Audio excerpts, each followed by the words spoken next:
In the control room, we have Nikki and Eugene and Peter, and Brent and Andrew are on the other vehicle, searching the plains of Africa for the delights and game that we will hopefully be able to delight you with for the rest of the afternoon.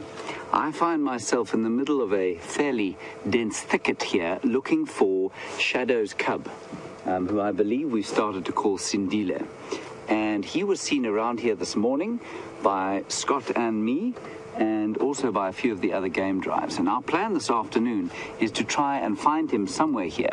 His mother left him, and we followed her for an extended period, and no one came back into this area. So our plan is to, while she's off hunting, try and find him in this area. At the moment, I can hear a buffalo just off to my left-hand side, so I'm not going to go wandering off again, I don't think. It's not generally a great idea to give them a fright in the middle of the bush. He's an old bull who's being left off the herd, and so he'll probably be a little cantankerous, as is their wont. So we're going to drive around here and see if we can't pick up some tracks or signs of Sindile, and we'll keep you posted as we go along. Please remember that any questions or comments or desires that you might have, please convey to us via the Twitter handle, #Safari Live, or questions@wildearth.tv. Our wish, or your wish, is our command, as it goes, within reason, of course. We cannot guarantee tigers, we cannot guarantee polar bears, or in fact any kind of bear. So on we go. We're going to bumble through this fairly thick bush for the next little while and see if we can't pick up Sindile. There has been a herd of buffalo that's moved through here, and so he may have been chased off a little bit further than where he'd have wanted to go. He may be in a tree, having escaped them, but more than likely he's lying in some deep shade or perhaps on a termite mound, just keeping an eye out for possible threats. All right, on we go.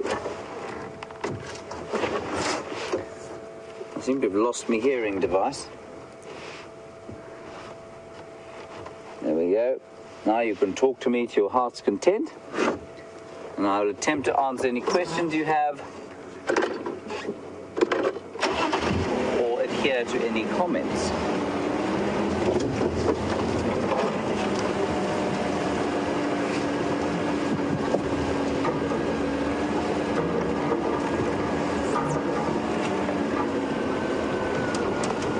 And for those of you who are a little bit more weather conscious, you will see we have clear blue skies, typical of this time of the year for us. It's 26 degrees Celsius, and that's about 80 degrees Fahrenheit for those who still use the metric or the imperial system.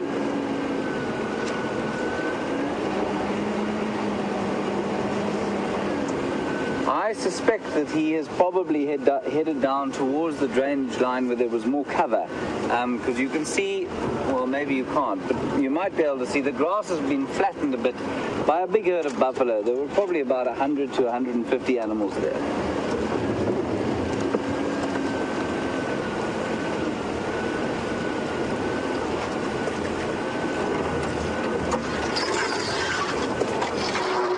The trick in this thick bush is to not lose your cameraman on the end of a knobthorn or buffalo thorn branch. So far I've done okay. I really don't want to lose Scott, because well, he's a more substantial fellow than me. I don't want him chasing me.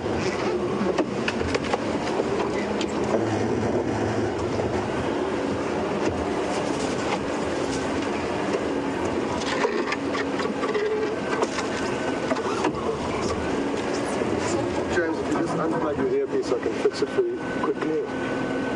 It's caught. There you go. A bit of march. Teamwork.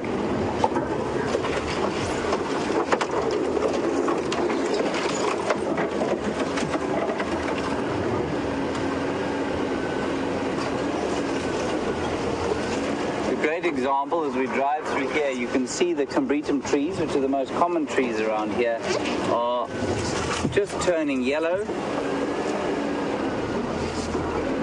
with the beginning or the onset of winter.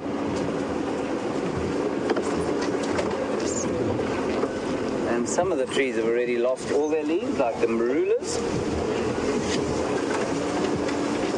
There's one there. You can see. Just going to head a little bit down towards this drainage line and see if we can't see into the deep shade there. This young leopard doesn't seem to be a huge fan of tree climbing. I've yet to see him in a tree, although I'm sure some of you have.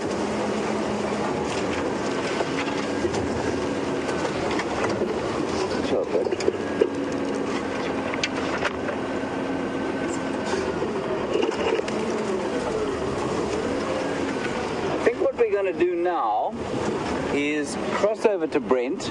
As you know, he was following the lions this morning. I'm not sure where he is now, if he's managed to find them, but let's just go and find out, and then when we cross back to me, we'll be have a bit of a clearer picture as to where we're going. See you just now.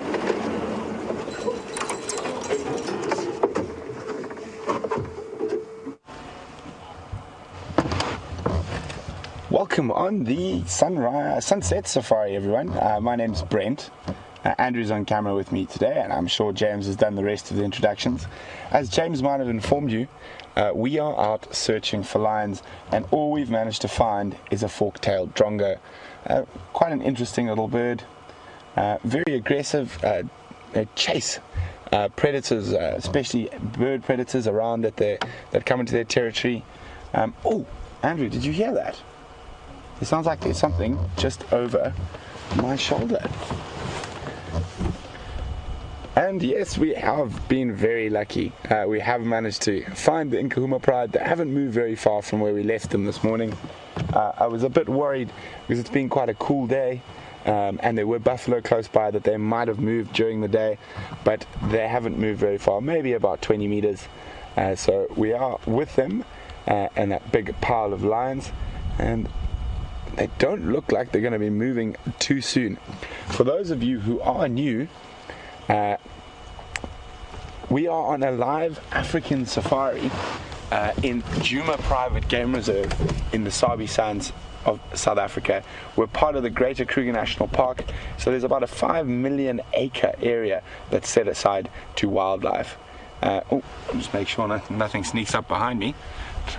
Only joking, but we are also interactive, so you not only are you seeing these lions at the same time as us, you are able to ask us questions about what we are seeing out in the bush.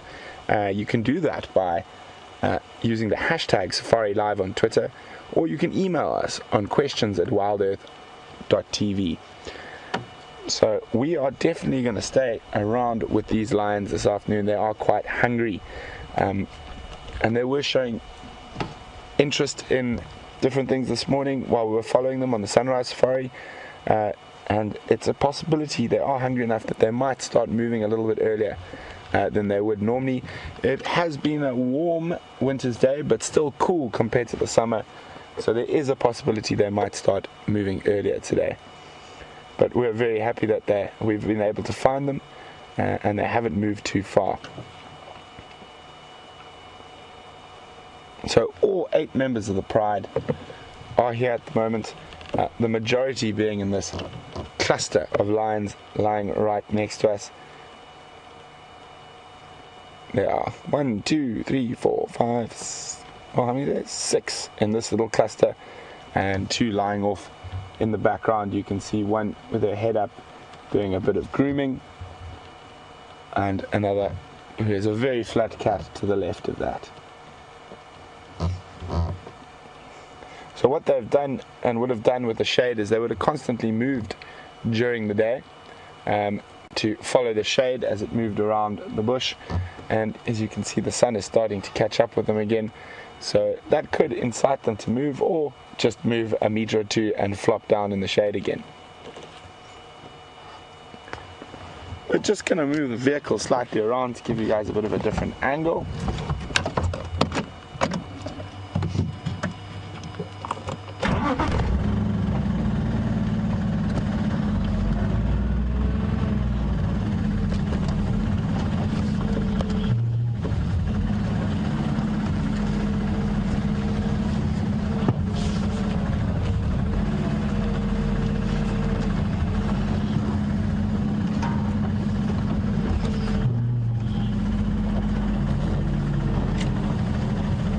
as you can see, the lions really take almost zero notice of the vehicle.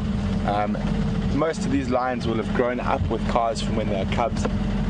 So although we are theoretically interfering, you can see a little bit of a fight as I drove over a branch there, but they didn't get up, run away or move at all. And also with our vehicles, we've got that big or long aerial antenna that's behind us, and sometimes they tend to watch it, and that's what's sending the signal out to you guys all over the world. So they do sometimes get a bit confused by this long pole coming out of the back of an open vehicle, but as you can see now, they've gone pretty much back to the way they were. Oh, isn't that interesting? Definitely not from them, but just off to the left of this line is closest to us, Andrew. I'm pretty sure that's not fresh, but there is a male impala skull. Very difficult to say what that was from, but it is quite old. But they are lying. Oh, sorry, I just heard something in the distance there.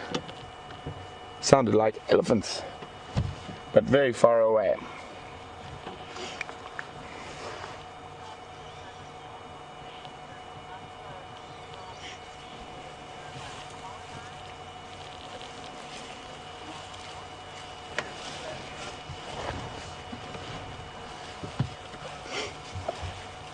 Copy, thanks very much.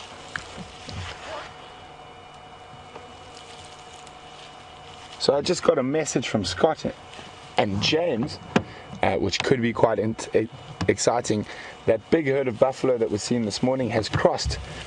It crossed out of our area, but it has now crossed back into our area. Probably about, as the crow flies, about 2.5–3 kilometers from here. But a big herd of buffalo can make quite a lot of noise, and if these guys hear that, there's a very good chance they might head in that direction. So that's quite exciting news. Also, apart from that, we're not very far from the Nkuhuma Dam Cam, and there are almost certainly some animals around there, and it'll be interesting to see whether they head down towards that as it gets a bit cooler for a drink. There are some dams to the north of us, but I think that the Nkuhuma Dam is the closest permanent water.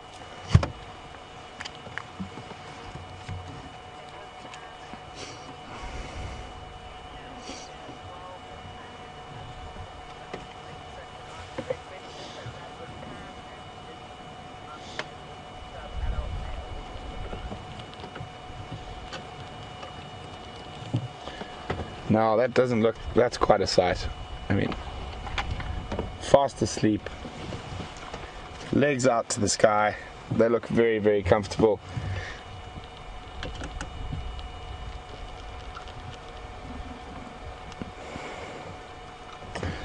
And there we go, Andrew's got a nice close up on a paw there, and you'll notice you can't see any claws. Let's go to that male's paw that's up in the air, or that one, that's good. Any of those that are up in the air, there we go. Let's zoom in on there. So you'll notice that you can't see any claws visible. And as with most cats, the claws are retractable. And they were only sort of taken out when need be. And that is an adaptation of cats to help ease the wear and tear on those claws.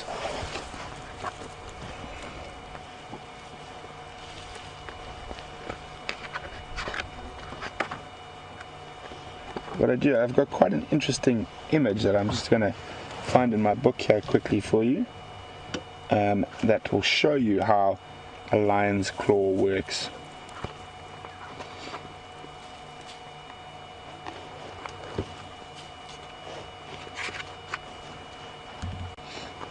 So it's obviously not only lions, it's all the cats.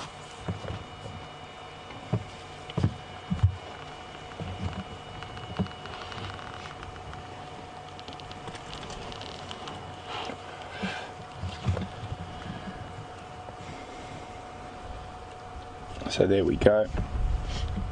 Now you see, this is how the claw mechanisms work.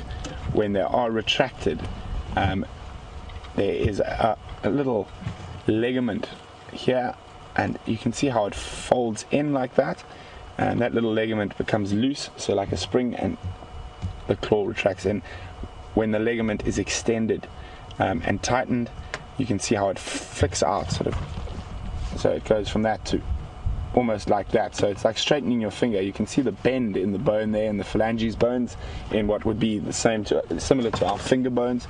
And when that ligament straightens, you can see and flex, that whole shape of the paw even changes.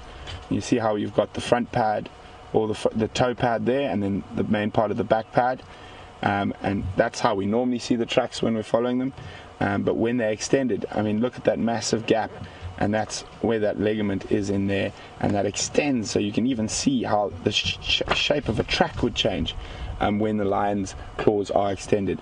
And this would only be when they were sort of either fighting or in full speed after a prey animal.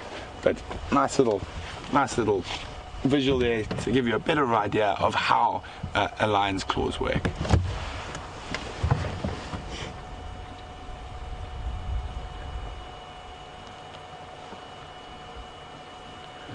And we are, as you can see, I think quite carefully, especially around that male, he is being plagued by lots of flies, and we are also being plagued by the same very flies. And if you look at a lion's ear, especially an older lion, you have a look how tattered the ear can become, and that is from those flies constantly biting the ear. You can see how he keeps flicking the ear to try to keep those flies off his ear.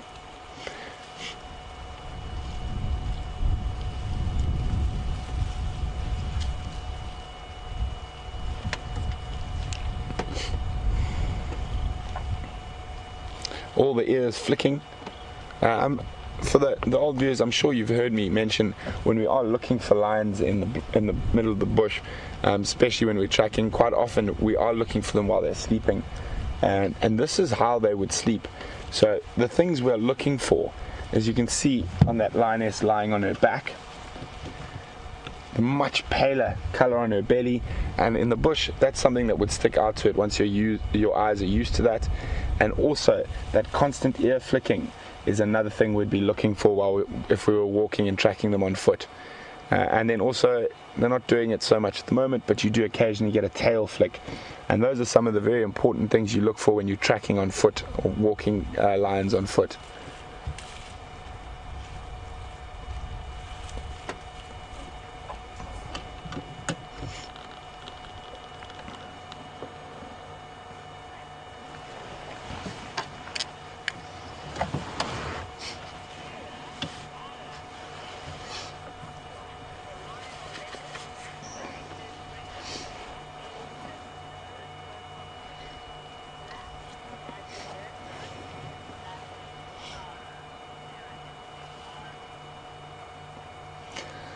Hi Sarah, welcome on the Sunset Safari. Sarah would like to know, what age does a lion's nose go from pink to black? Well, Sarah, that is quite an interesting question, and there's been quite a lot of debate over that. I don't know if we can get a close-up on that young male's nose there, please, Andrew. We might have to move the vehicle a little bit. Can't really see from here. So I have seen adult male lions, 7-8 years old, that still have pink noses, and so I think it's not always the case that they change, but generally if it does change, it's going to be between the sort of 2 and 3 year old mark. But I have seen complete adult male and female lions that do still have pink noses or pink patches on their nose. I would not say it's a definite way to... there we go. And which one is that? That looks like one of the young females. Yeah, one of the young females who's probably just about a year and 2 or 3 months now, and you notice still very much a pink nose. But as I said, I have seen adults with pink noses as well. So it's not a hard and fast rule when it comes to aging the cats using a nose. From my understanding, the most accurate way to age lions, unfortunately requires them to be darted, and it's off the teeth and the gums, and that is the most accurate way to age lions. Also, there's quite a lot of chat about in how that sometimes the cub spots that quite a lot of lions have. But if we go to this lioness closest to us here, please, and you look on her back leg. Now this is a female who is over 6 years old, and if you look carefully there's still cub spots, and if you go down towards her front right shoulder, they're even more visible. You can see those remnant spots there, and again, it depends on the individual. Some of them will lose it completely, others will hold onto it until they're well over 10 years old.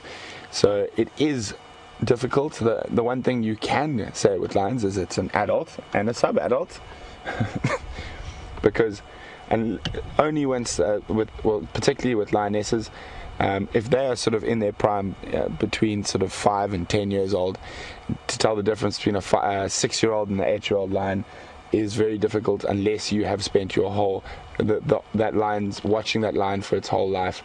And even then, I would say it is an incredibly difficult thing. I've spent time with researchers who have spent years and years with lions and will still have to go back to their ID cards and whatnot to identify different individuals that they've been seeing on a daily basis for 5 or 6 years. So very interesting. Obviously, sometimes certain animals will get a very distinct scar or tear in the ear or missing the tip to the tail. And that does make it a lot easier. I know apparently the most accurate way that scientists use to identify lions during research projects can only be seen when the lion's mouth's open or when they yawn, and there's sort of black blotches that almost look like tattoos on the gums, and those are used as an ID point by quite a few scientists, and apparently that is the most accurate and has the most sort of, in all lions, it is the most diverse and most different.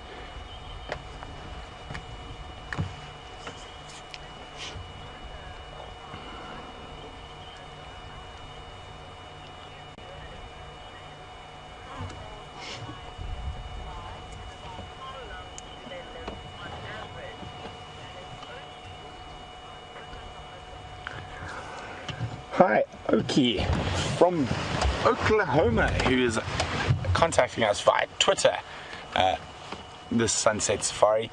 Oki would like to know how old are the lions in this pride, more or less, and how long does a lion live on average?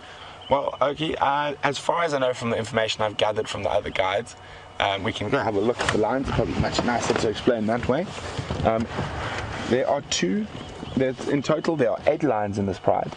There are 2 sub-adult females who are probably between a year and 2 and a year and 4 months. I'm not 100% sure on that. And then there's 1 young male, and that would leave, my maths is horrific. 5. Thank you, Andrew. 5 adult females, ranging from about 6 years old to around 10 years old, and that's the information I've got from the other guides. As I said, now to tell the difference between the 10-year-old and the 6-year-old, near impossible. They're all big adult lionesses. The young male, he's a bit easier. He's closing on about 3 years old now. He's going to be pushed out of the pride quite shortly. And the reason that happens, why possibly his father's, it's very difficult to say that for sure, that the dominant coalition of Matimba lions is his father. Sorry guys, I just got to answer the radio quickly and I'll be back with you. For those of you who might be new, the radio is used between all the different game drive vehicles that are out in this area, and that's to make sure we can communicate with each other and increase the chances of finding animals. And we all basically work as a very big team to bring the best game experience possible for you guys out there who are sitting on the back of Wendy this afternoon, and obviously for the commercial operators who have guests staying in their lodges. And copy, Nkuhuma are still lining up, same position off the link road from Gallagher shortcut to Buffalo's Hook cut line. Copy, thanks.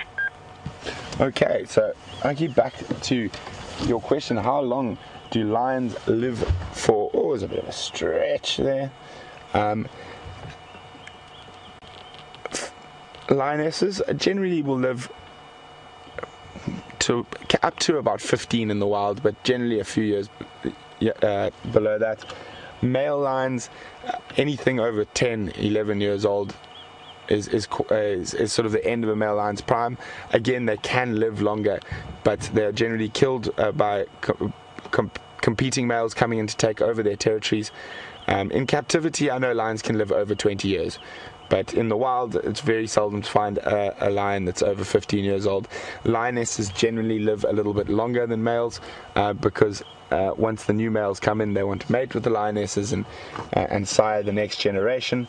But the males, obviously, once they have passed their prime and they've been pushed out of their territory by new lions coming in, that is sort of a downward spiral, because pretty much everywhere around there's going to be other lions holding territory, so they will possibly sometimes live in between and on the edges of territories and on the peripheries of territories for a while. They either die from wounds sustained by fighting or actually get killed in the fights themselves.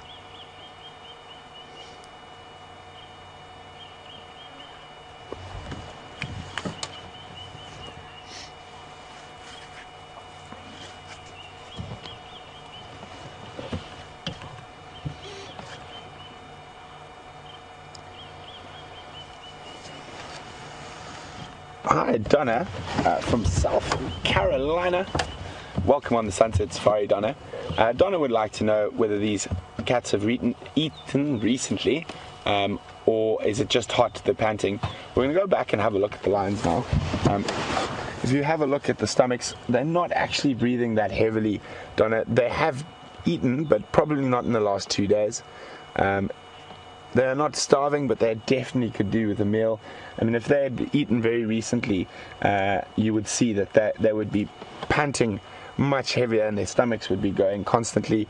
And that digestive processes can cause quite a lot of heat.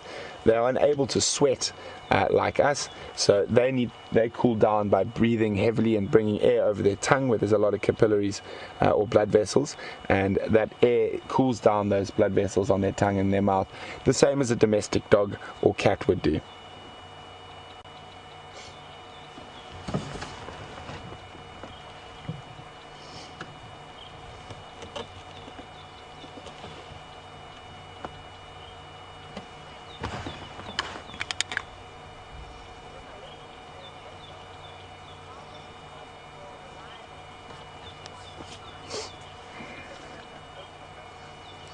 Hi, Jimelin from Oklahoma.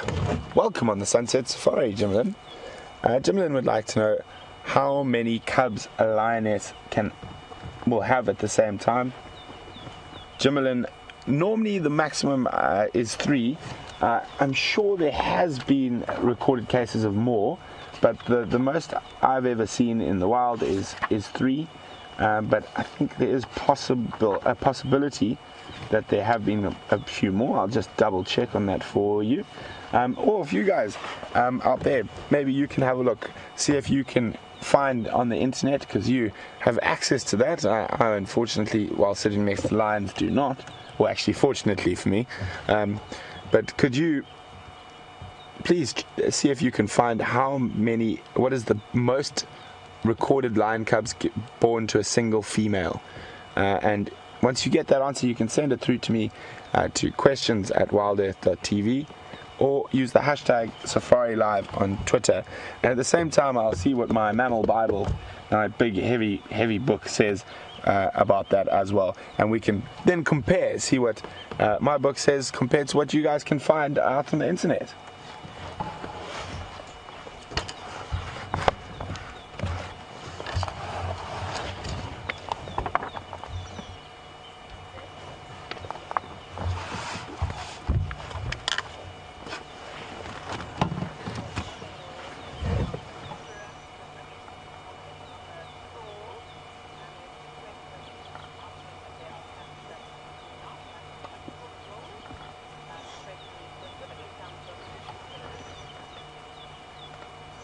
So I just had a feedback that you guys enjoyed the little lecture on cat claws, and there's a bit of a discussion going on, started by Ginny, to whether there is a cat that has non-retractable claws. And if you give me a second, there is a possibility there is definitely a cat that has non-retractable claws, and it is the cheetah. And quite interestingly, if we look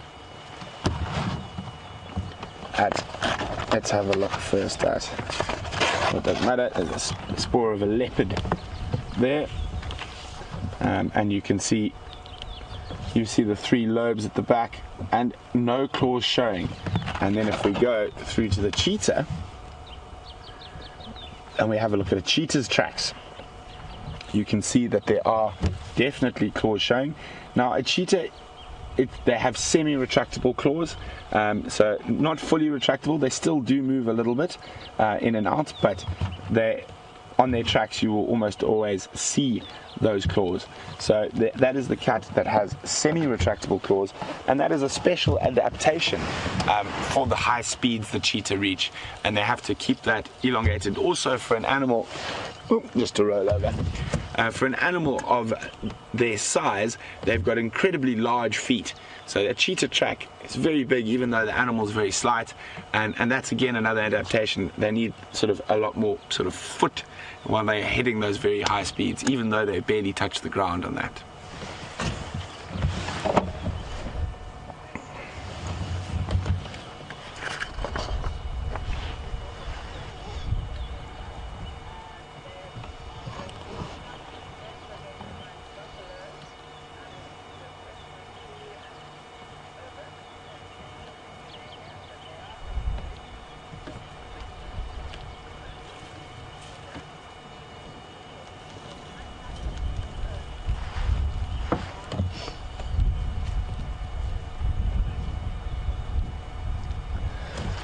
Hi, Swoop.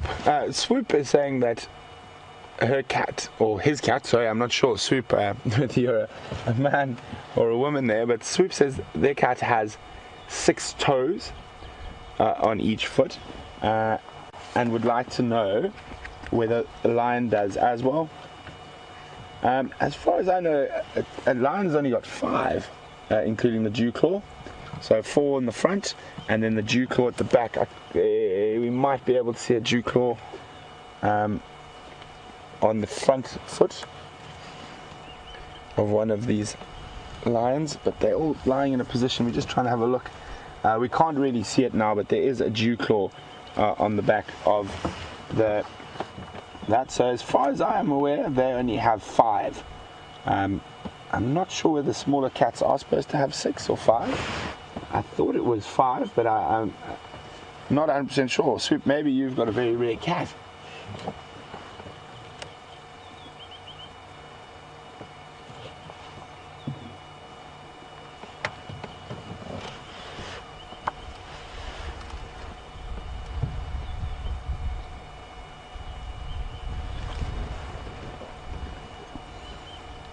So I'm just giving you 1 second. I'm just having a look at something in the book here quickly, about how many. There we go. How many litters, well, the largest litter recorded is. So I'll wait till we get a few answers from you guys to see, and I've got my highest record out of my mammal Bible, see if that coincides with what you guys can find out there on the internet.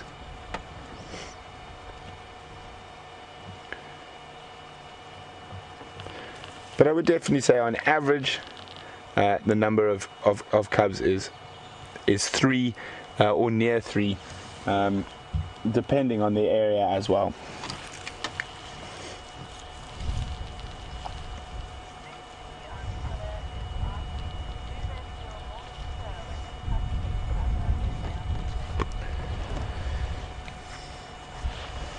Hi Lucy, welcome on the Sunset Safari. Lucy would like to know, do the lions feel more secure when they are touching each other when they're sleeping? Lucy, yes they do. And this is a very important part of a social animal's behavior. A lot of that touching is to reaffirm the bonds between the pride. And obviously, if the pride has strong bonds, it's got a better chance of being a successful pride. And a lot of that is due to the fact with lions. Oh, let's have a look. There's not much going on. That is to do with the fact that the lions are, when they feed, they fight and they scratch and they bite and they really beat each other up. And often a lot of the scars and cuts and stuff you'll see on a lion, or if it's got a swollen eye, is all from feeding. So they fight over the food. So after that, it's very important for them to be a very close-knit pride, and a lot of touching and allo grooming, which is grooming each other to reaffirm those social bonds between the pride.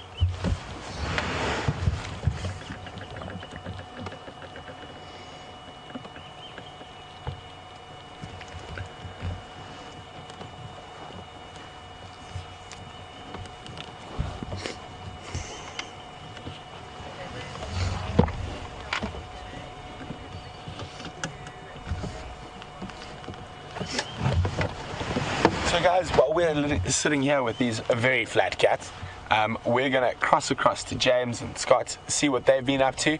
I know they are definitely on the trail of something, and we'll get back to that. How big can a lioness's litter be when we come back, because we're not going anywhere, just in case these cats get up and start moving. So we'll see you a little bit later, and have fun with Scott and James.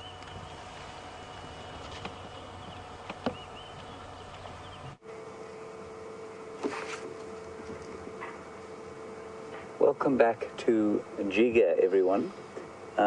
We have thus far failed in our quest to find the leopard, but what we have found instead, for your edification and entertainment, is a tree squirrel perched in the end of a knobthorn tree, where the thorns would tear the hands of you or I or any other mortal to pieces, and that little squirrel has managed to climb all the way to the top. And the reason we arrested our movement here was because the squirrel was alarm calling at something down in the ground. We're not sure what it was. We couldn't see anything. There's a little bit of movement in the bush off to the right-hand side of where you can see that little rodent. And we'll go and have a look there now. But we've sort of given up on chasing Sindile for now, mainly because he is probably in some quite thick bush, and apart from the fact that we would damage the vehicle, you'll probably find that we'll damage too much of the bush looking for him. We don't mind pushing over the odd tree if we are looking for or following an animal. The bush tends to recover very quickly, and studies have shown in areas where there isn't off-road driving that our machinations and our movements in the off-road here have very little effect on the actual ecology of an area. That said, we don't want to bash trees over unnecessarily, so we're going to wait for a little while and then see if we can't pick up some further tracks on the roads, and we'll just potter around here. I'm just going to go and look at that noise there and find out what it is. It probably is just a bunch of little francolins knocking about, fossicking for food.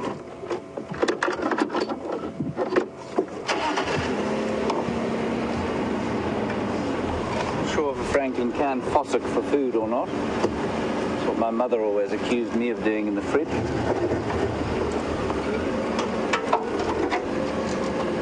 An impala crossing the road.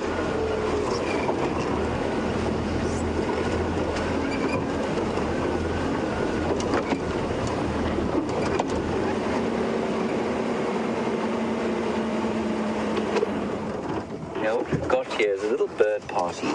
Scott, I don't know if you can just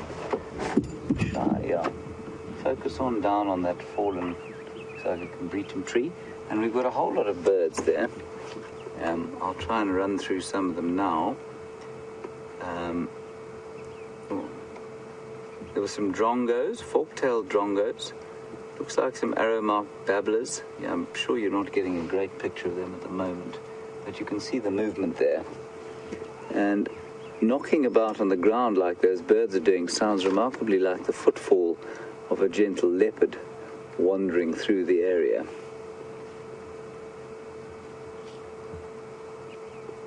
Yep, arrow-marked babblers. And that's one there in picture, I think. So, before you all fall asleep, we're going to reverse out of here, back down the road, and see if we can't pick up tracks of Shadow. This was the road that we saw her sort of crossing before we left her this morning, and we'll see if she isn't still around there. Otherwise, we will find something else magnificent and interesting to tell you.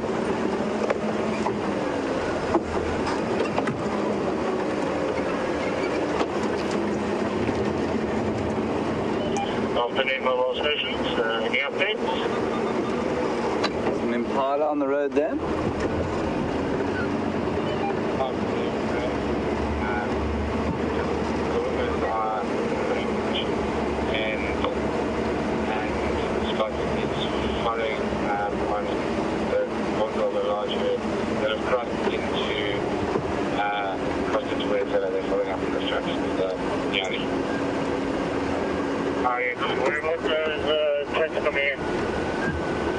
Tracks of the buffalo herd seem to cross then into some Bambini at One Eye Pan Road.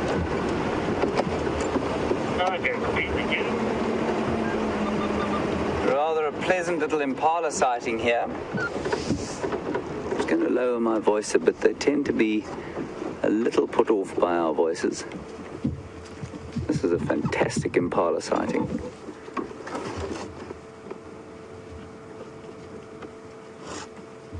A whole bevy. Now this would be a nursery herd, and unfortunately, I don't know if you can see the male there. He's there. Oh, just to my right. Yeah, there we go. Hold on, Scott. He's knocking about underneath that knobthorn tree, and he is in fact wasting his time. In the Kruger Park, the male peaking, or the peak breeding period, is the dark phase of the moon in May. And we've well past that now. We're into June tomorrow, and the moon is waxing at about 3/4 at the moment. And so it's more than likely that most of these females are in fact pregnant already.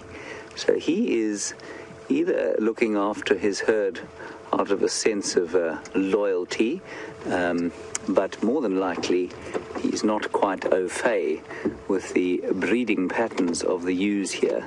So as May has progressed, we've noticed the herds. There we go.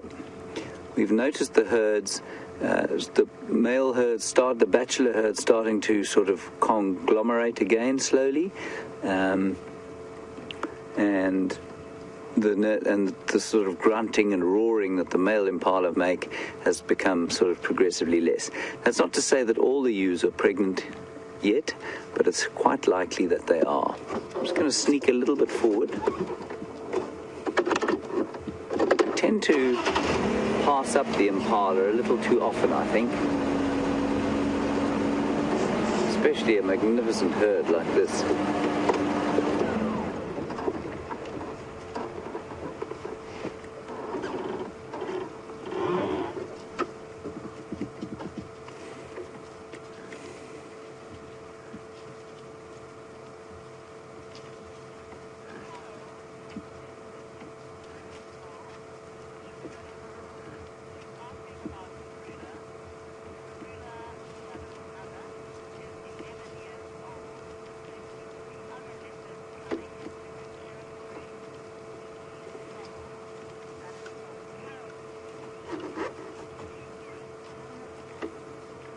Carol, thank you very much for your question and welcome to the afternoon drive. I think from what I understand, you're sitting in Louisville, Kentucky.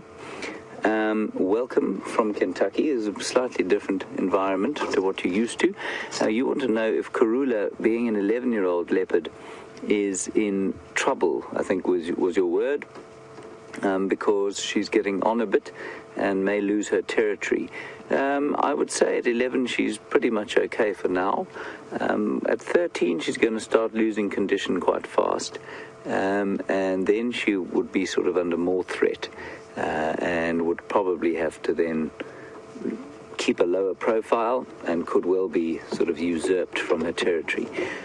Females often set up territories near their mothers, and their daughters, therefore, near their mothers. And so it's unlikely that so for a male, for example, the takeover of a territory is likely to be a far more aggressive affair, because normally males will move away from their natal territories. So for Karula, you might find that the core of her territory just becomes a lot smaller as her daughters around her expand their own territories. But it's difficult to say. But I'd say she's probably got another 2 years of territory of a similar size. In this area, they tend to be about 150 hectares or 15 square kilometers. And that will probably start to shrink slowly now.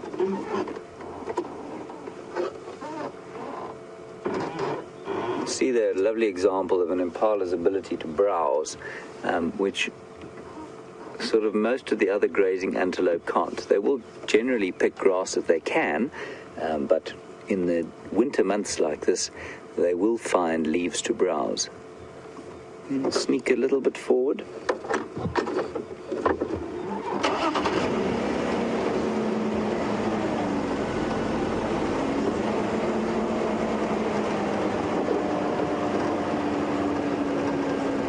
Scott, I don't know if you can get that drongo lurking on the dicrostacus bush there. Shot. Well done. So that's the fork-tailed drongo. We get 2 drongos in this area, or in South Africa, and the other is the square-tailed one, but you can see this one's got a very distinct forked tail. And the drongos and starlings and other insect-eating birds love to follow herds of impala because of the invertebrates that they kick out of the ground, especially in winter when there's not so many flying insects and things. They like to follow the herds where they can pick up the odd larva or fly or beetle that gets disturbed by the hooves of this herd of impala. You can see already that the male is relaxing a bit. He is still marking territory. You saw that rubbing his orbital gland there on a bush and keeping a territory, but you will find that he will start to relax and his testosterone levels will start to drop now that the dark phase of the moon in May is over and the female's estrus periods are coming to an end.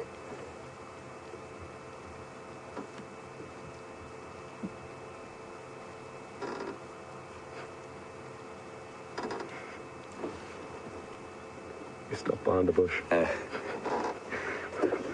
Scott started laughing. I thought maybe it was something I'd said. No, it was his artistic shot that he'd set up that was foiled by an antelope.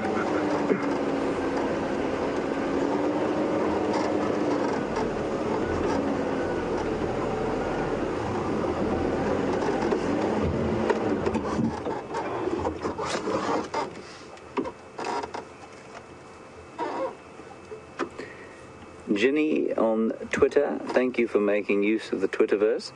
I like to use the word Twitterverse, I'm not sure why. You want to know if they give birth now, at least not give birth now, if they conceive now, when will they give birth? The gestation period is about 6.5 months, and what they try and do, what they've evolved to do over time, is to flood the market with youngsters as the first rains come. And normally we tend to think of the first rains as coming end of September or even October, but normally they actually come around the end of November or middle of November. So the first rains come, there's a flush of beautiful green fresh grass, and then they will drop their lambs, and they all drop off. I mean, this herd will probably, the females that are pregnant will drop their lambs most of them within a week, and the rest probably within 2 weeks of that. So there's an enormous peak in birthing period, and they flood the market with little babies, many of whom sadly sadly for them, happily for the predators, will not make it through the first year, about 50% probably. But the rest, because they flood the market, the rest have a very good chance of surviving.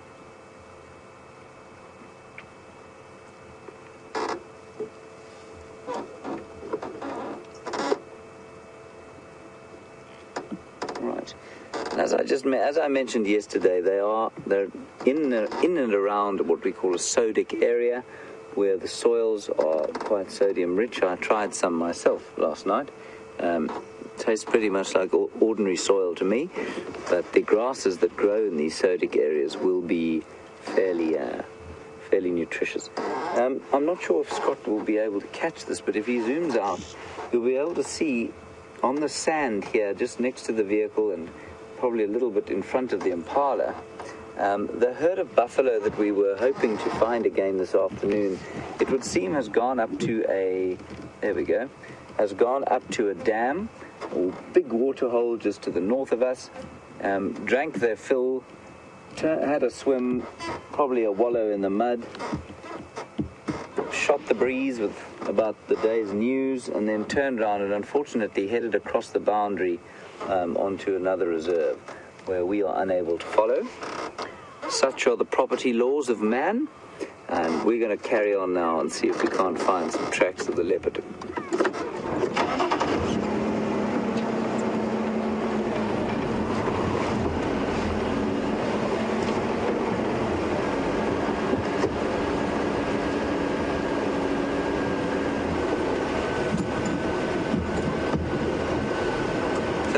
About where we saw Shadow this morning, in the thick bush there. Around that, there's a big greenish tree over there that you can see. It was around there that we left her this morning. It's like a weeping boerbean. Yeah, those buffalo have definitely crossed back over this road.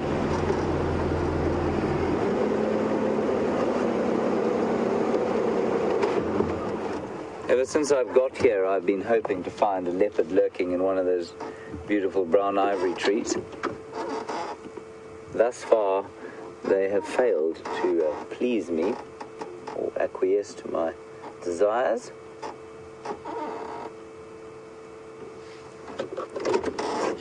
Sorry, that's a scotia tree, I think I said.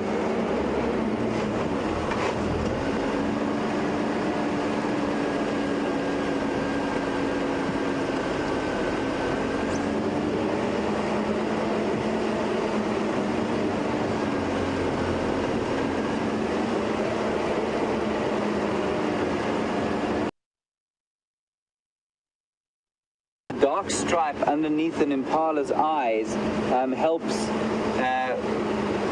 with glare, much like it does with, I'm assuming you're referring to sort of an NFL player who will put black stripe underneath their eyes during a football game. The answer is probably yes. We can't be certain for sure, but they're a diurnal animal. Most of the nocturnal animals or animals that live in thick bush have white stripes too, and we think that's to reflect light into their eyes. So I think that your supposition that the black stripe helps with glare is a very good one.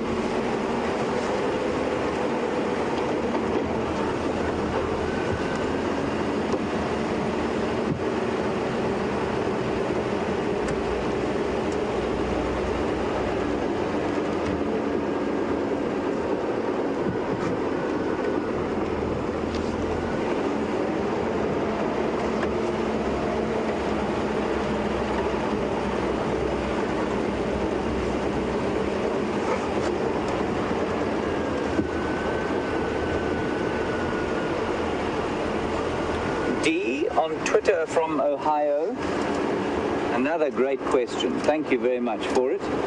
We really do like to interact with you there over the World Wide Web via the satellites and all manner of other technology that my brain is not nimble enough to comprehend. You want to know, is there only one male to a herd of impala? The answer is well, the answer is not yes or no. What the males will try and do, sort of leading up to this period of the mating, is to exclude other males. So the big bull rams will chase off the others, and they will try and monopolize breeding chances. And in that case, you will often see, like we did there, one adult ram, there are a couple of young rams in that herd, and then a whole lot of ewes. But in the off-season, when the testosterone levels are down and none of the females are in estrus, then you'll find that the rams congregate together in bachelor herds. But what you do find at the sort of intervening period is if you're not a fully grown ram, but you'd still quite like a mating opportunity, what you do is if you hang out on the fringes of the herd, and when the time comes and the ewes become receptive to mating, you'll nip in, mate quickly, and nip out again. It's an extremely speedy process. I've seen it once. It takes roughly, I'd say, 2 to 3 seconds for the mating to begin and end. And so that will happen from time to time.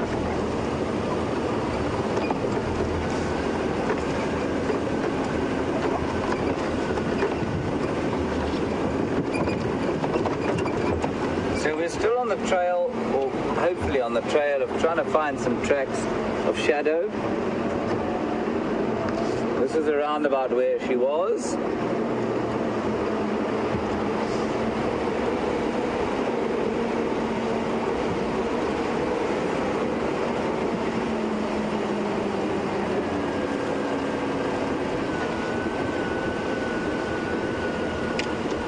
Now, Wendy, in Florida, you have asked a question that I believe has been the subject of which has been the source of some of the greatest mistruths ever spoken by guides to their unsuspecting guests from abroad. And the myth is that an impala can delay its birth and give birth later on than it would. So, for example, if the rains are late, they'll give birth only when they come, so they'll delay birth. The answer is, biologically, that is simply can't be possible, because it would mean that the fetus would either stop growing or become so large that it would then be impossible to be born. And I think the misnomer comes mainly, or the misconception comes mainly, from the fact that there is actually a second impala breeding season. It's a very short one, and it happens in September. And the birth of that little mating season is in February. And what happens then is that so sometimes you find, and until quite recently, this was fairly poorly understood. So you'll find young impala lurking around in February time, and people will say, in a drought year, will say, well, you see, the females the ewes have held on to their lambs and only dropped them now. They've held them for 4 months. But I mean, biologically, that's impossible.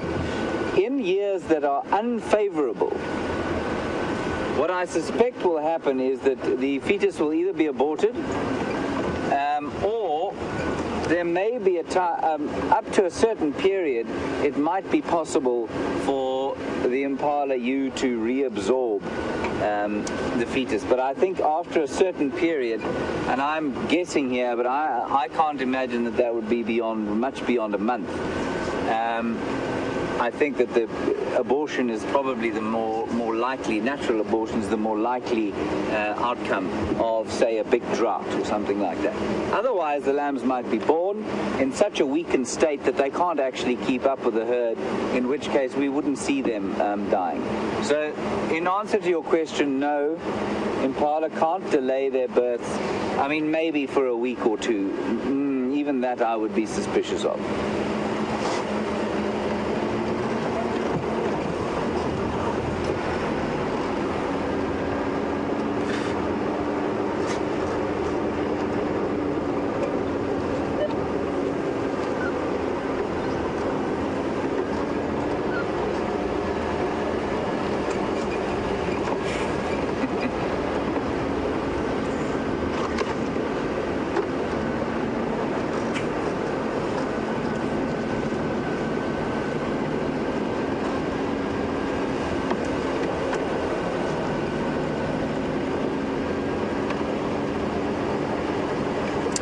Now circumnavigated the entire area where the leopard was seen this morning. We haven't found any tracks coming out. Back to the access and out. We could take the Powerline Road onto Brent and Andrew. Yeah, let's do that. Just consulting with Scott, who's been here longer than I have, and therefore has greater knowledge of movements and tracks. And we're going to head on to the major road where we'll find some better soil for tracks, and just check if she didn't come through this area here. Keep looking in the trees.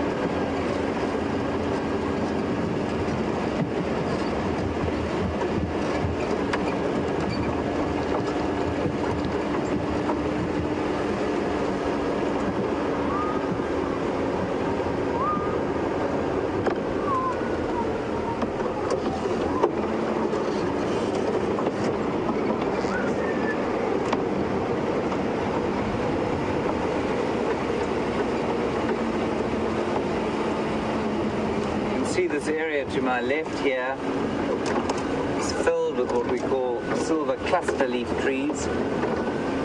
Very beautiful trees that maintain their leaves for quite a lot of the winter.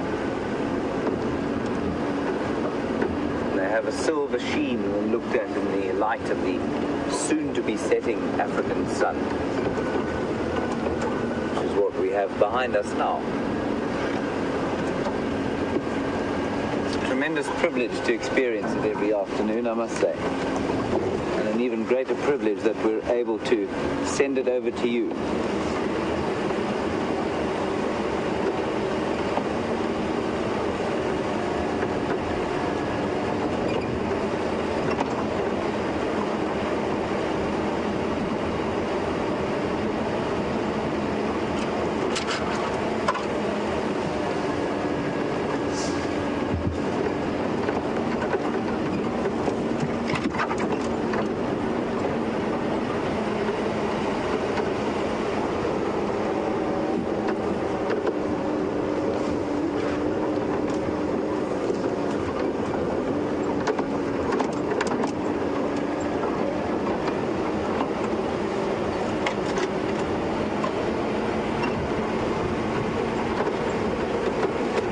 Too good an opportunity to miss here.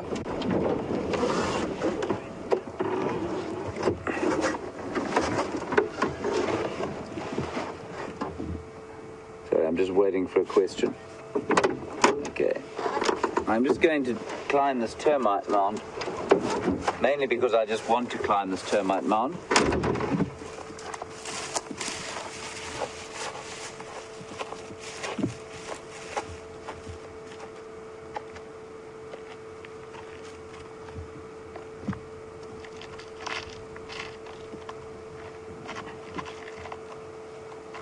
Off to my west, I can see the Drakensberg Mountains.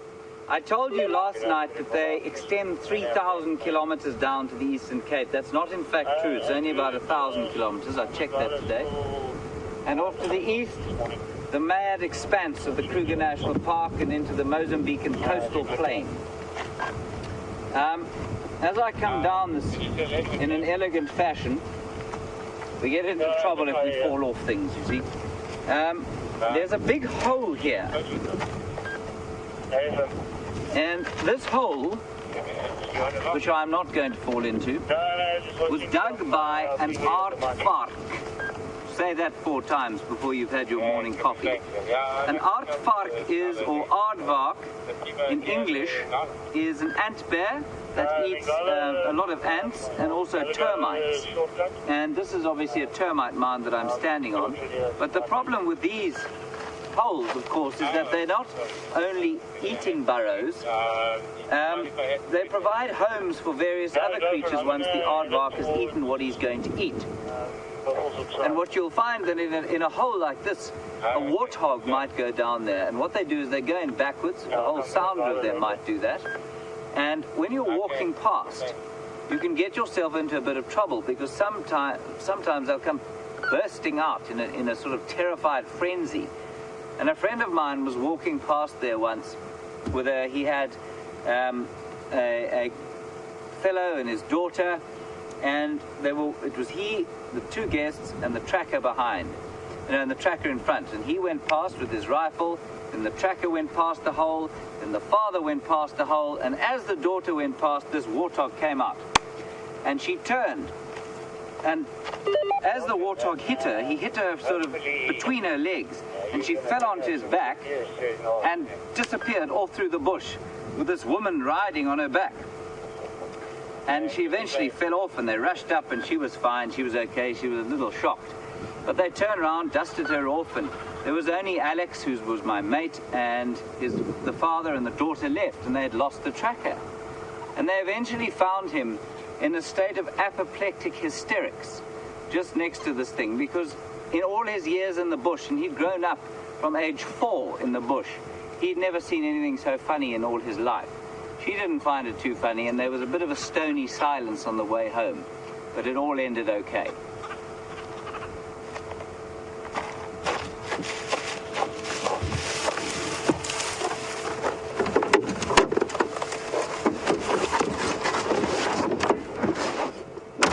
Right, on we press, questing for the leopard, or anything else.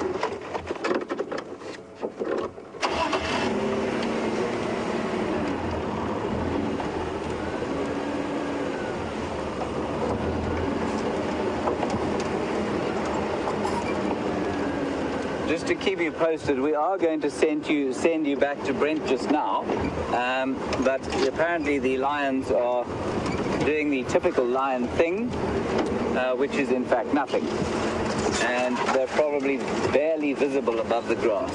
So as soon as they do anything, Brent is waiting with them. We'll send you back to him.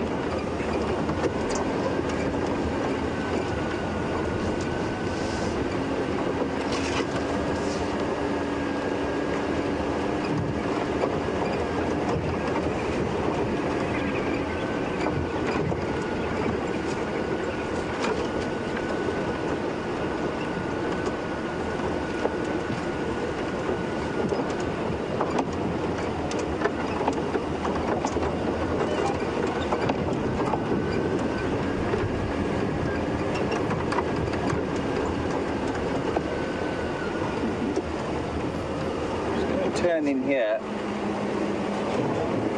Sorry, can you try and get this acacia tree? Sorry, I'm going to go back.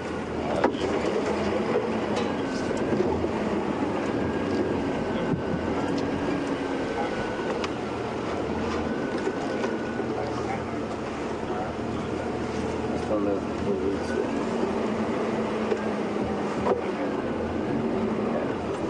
A question from Kay, which I'm going to try and answer now. Kay, will you just put the kettle on? I'll be back with you in a second. I just want to quickly show you this tree here. You can see there that it's been pushed over, but how that piece of well, you will see it now. There's a piece of soil of the rootstock that's been pushed over. And I've spoken quite a lot in the last few days about how everything out here has evolved to deal with the various predatory pressure that it feels. Now, the tree that Scott just showed you is in fact the same tree as the one that's been pushed over there. And what it's done is that the roots have simply changed direction and grown down, and the branches, that's not the main trunk is lying on the ground in front of that. And that secondary branch has now become the main trunk, and it's now growing as it sort of it would have normally. Now then, I'm willing to bet, and I don't know this for sure, but I'm willing to bet that there are lots and lots of European trees that or North American trees, or any trees where elephants don't exist, where if you pushed them over, that would be the end of that. But because of the effects of elephants over millions of years in these areas, the trees have evolved incredible adaptations to survive when they're pushed over or ring-barked or whatever else happens to them.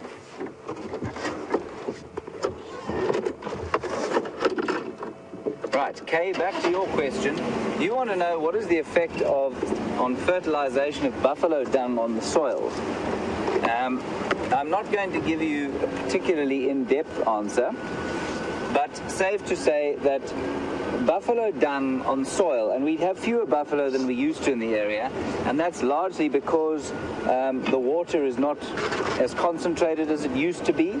We've got water, like I said the other day, every landowner's pumped his own water hole, and that tends to fragment the herds. and that's definitely resulted in fewer of them coming through here. But the dung of animals, and especially big herds of buffalo, and the effect that their hooves have on the ground is extremely important to the ecology of the area and to the sustainability and health of the grass sward.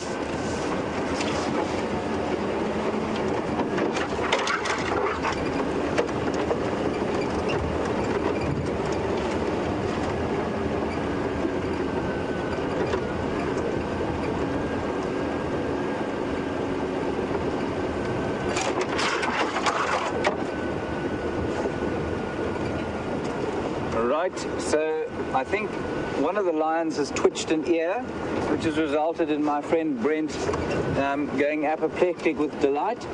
So we're going to cross it to him, and he's going to tell you a bit about what he's seen so far.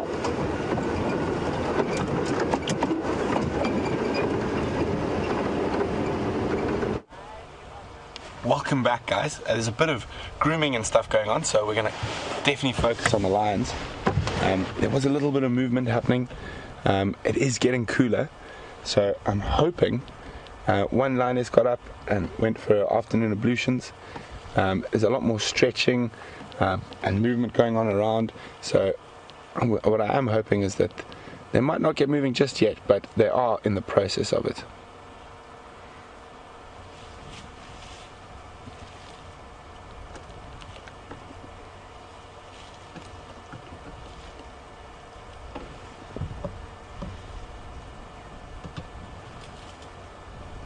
See, all this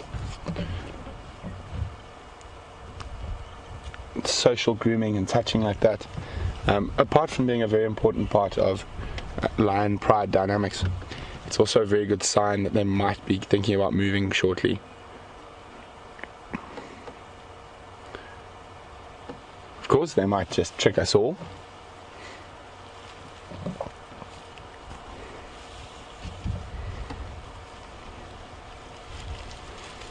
There we go. Stretching.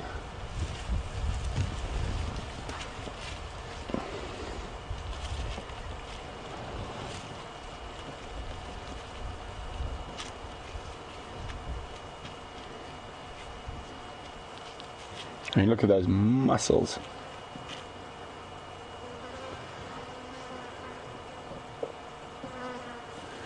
So probably fine also looking for a spot to do her ablutions or just flop down. But this is how lions wake up. It's a gradual process. It's not an instant up and awake unless something happens to stumble in upon them. It is a gradual process of stretching and grooming and maybe a bit of playing, but there definitely is the potential for movement at the moment.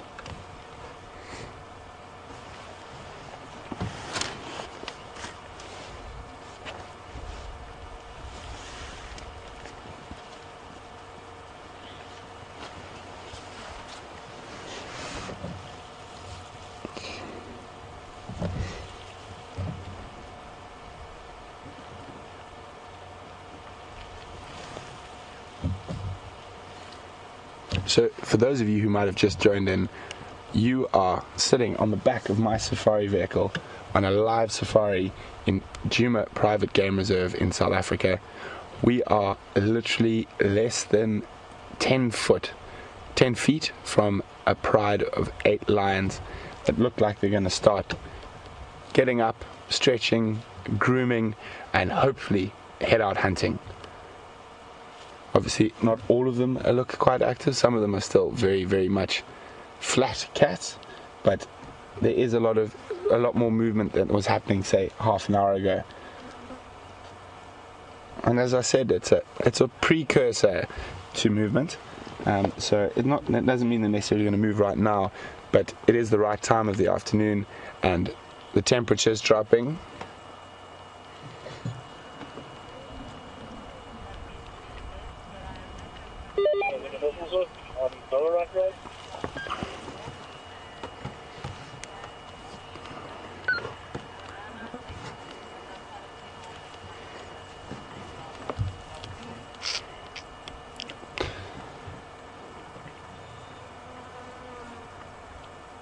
So back to that question I posed to you guys about the largest lion litters recorded, we had some very good answers and some really great response from everyone, but the first that came through was Susan and Jilly, who both referred to the same incident of a lioness in Zimbabwe giving birth to 8 in a litter, which is incredible.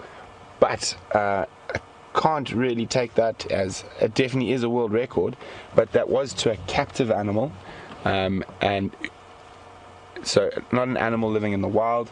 Also, that animal, from what Jilly sent through, had been on birth control, and from what I know with birth control with wild cats or big cats, apart from it really affecting their estrogen cycles and stuff like that, and can also affect their behavior, it can create some very strange occurrences. So even though it is definitely a world record, and really thanks a lot for that, guys, that is an abnormal thing, and in captivity, so we can't really take into context if we're talking about wild lions. As far as what I could find, the largest was 6, which were born in Kenya, in Nairobi National Park, and that was in the wild. But definitely 8, that's incredible. But as I said, there's some funny things there with birth control and trying to manage an animal's estrogen output, etc. But as far as I know, with a completely untampered situation, 6 in Nairobi National Park in Kenya. But that is still absolutely amazing, and it looks like they've tricked me. Got lots of flat cats sleeping next to me. There are still 2 off to the right that are moving from time to time. As you can see, the flies have decided to leave the lions and rather land on me. So if I beat myself, I apologize.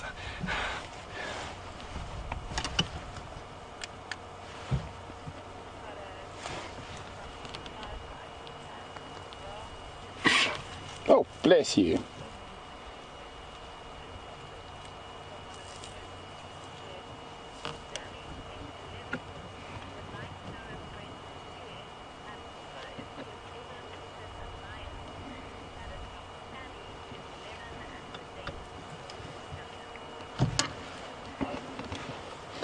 So, a couple of things. We've got a very, very special fireside chat this evening.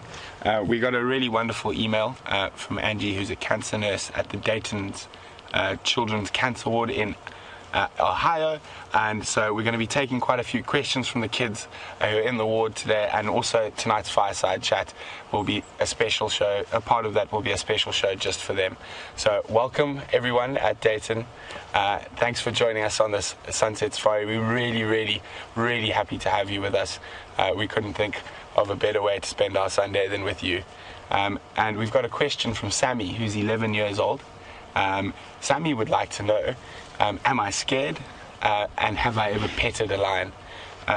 Well, Sammy, I'm not scared. I'm in a vehicle, and I'm very lucky. I've grown up in the bush, and I've got a lot of experience in terms of dealing with lions. I've walked into them on foot many times, and I see them quite often. I'm very lucky in what I do that I'm able to spend a lot of time with lions.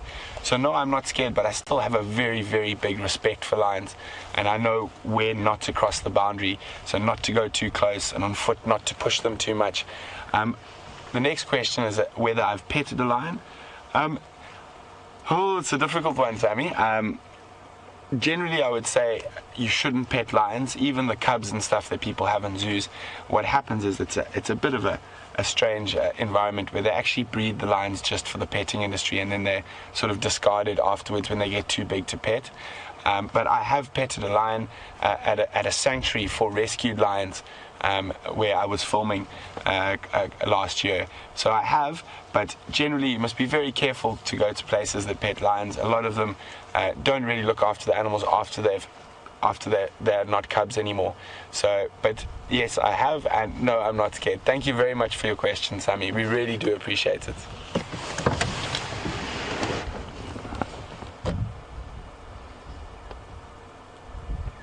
Oh, there's a yawn. Another. Let's see. I'd say the temperature's probably dropped, degrees Celsius, about 3 or 4, maybe even 5 degrees since we first arrived.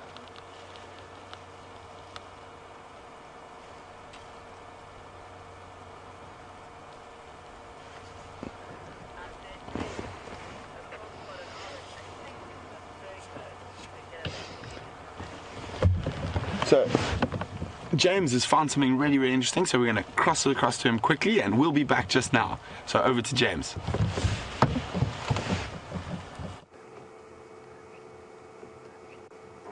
I'm very sorry to drag you away from the lions. Oh, but we had a little pearl-spotted owlet. I'm going to do the call and see, sometimes they will come back. It's the most beautiful little owl. I'm going to do the call quickly now and see if we can't either get him to respond or come back, and then we'll send you back to the lions.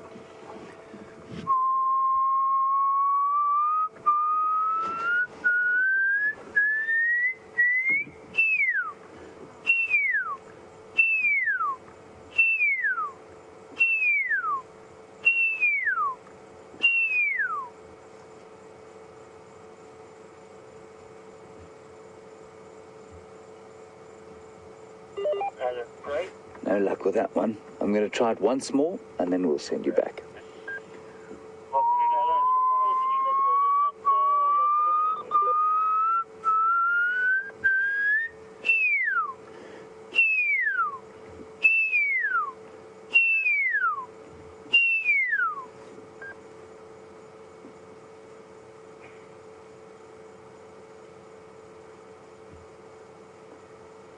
No, I've had no luck on Nkuhuma doing that. Like I said before, I've managed to find them. We'll get them to call back a little by. If you would like to, in fact, let's do that. Yes, that would be great. We're going to give you a little replay quickly of the owl that Scott managed to shoot for us. And you can just have an amazing look at what an incredible bird that is. They don't often sit as confidingly as that.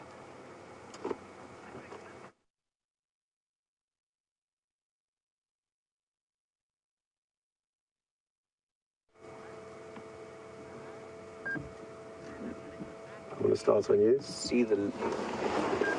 you saw the little pearl spots just down the front of the breast of the bird. And I mean, he's a tiny little thing. He's only about that big.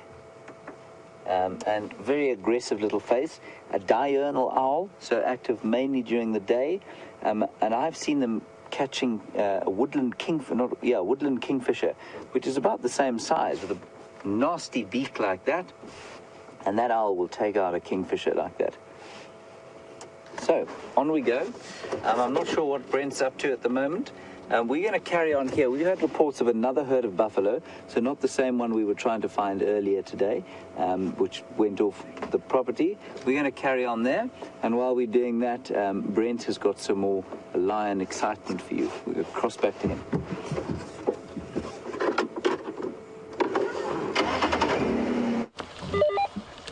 Welcome back, guys.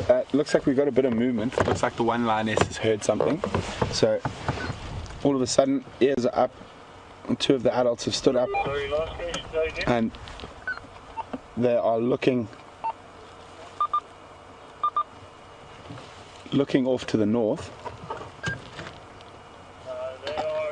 And you can see all the heads have popped up all of a sudden.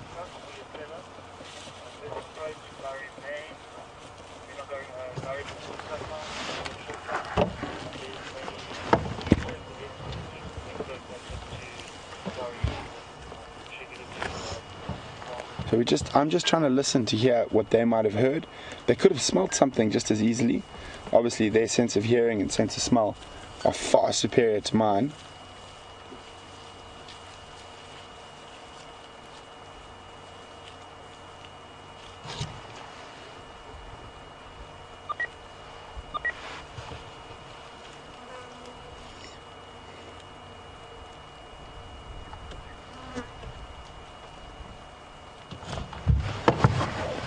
But it is the right time of the day for a bit of movement. They are quite hungry.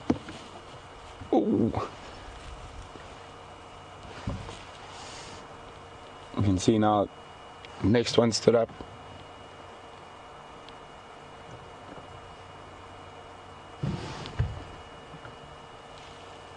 She's definitely not just walking, she's definitely showing a bit of intent.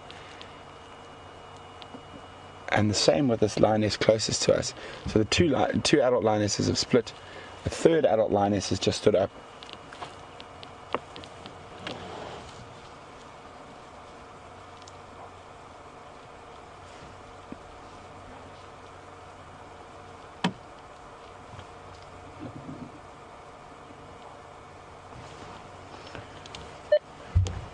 James coming.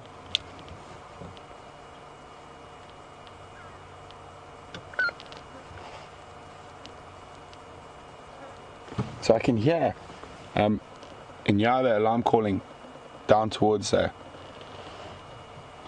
Vuyatilla camp and the dam. So zoomies, keep a lookout over there. I can definitely hear Inyala and calling in that direction. I'm just going to try to get hold of James quickly, see if they're close by there.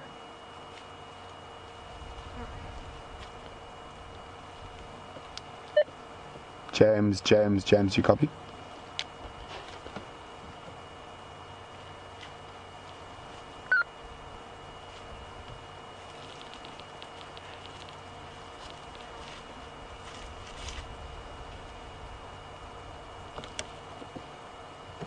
Did she lie down or did she disappear behind the bush? She went behind the bush. Went behind the bush.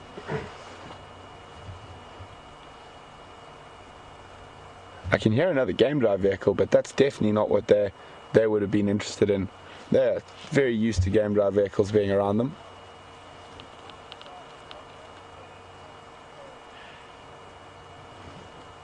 A couple of Gary on the eastern side of Kaimansi, prison house.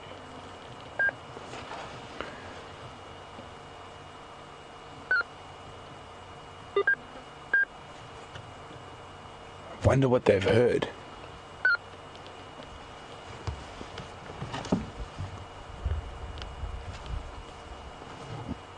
We're just going to stand by here till they start moving. If we're really lucky, something's just going to walk to us.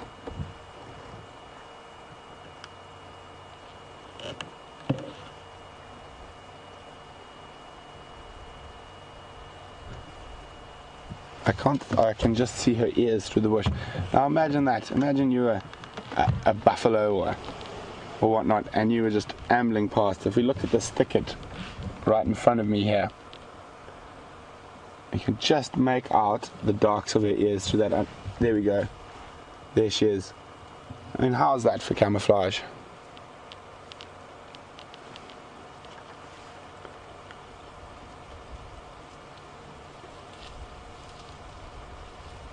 So another two of the adult lionesses are up.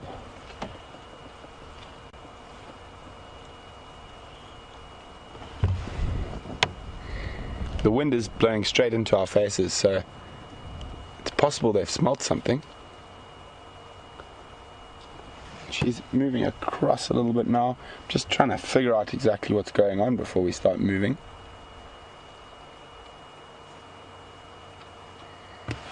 Such wonderful afternoon light, and there's a yawn and a scratch.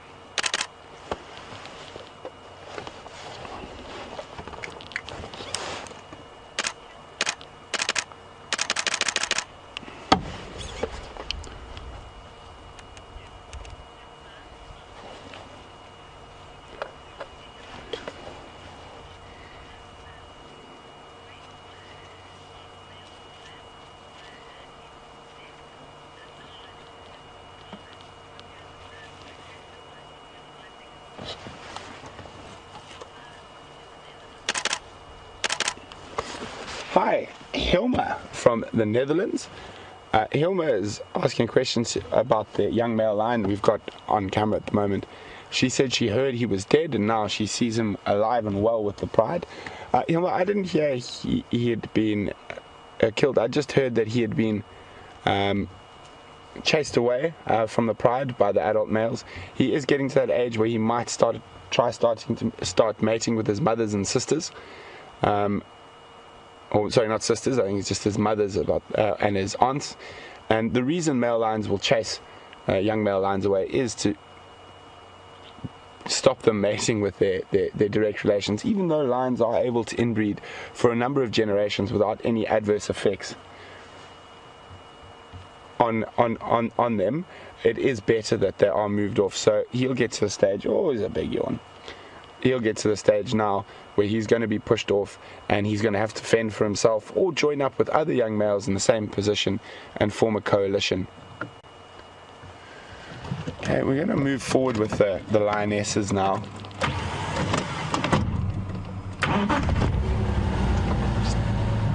We can always come back here. I just want to have a look up ahead at the two who are right up in front, just so we're in the right spot. If anything does start to go down.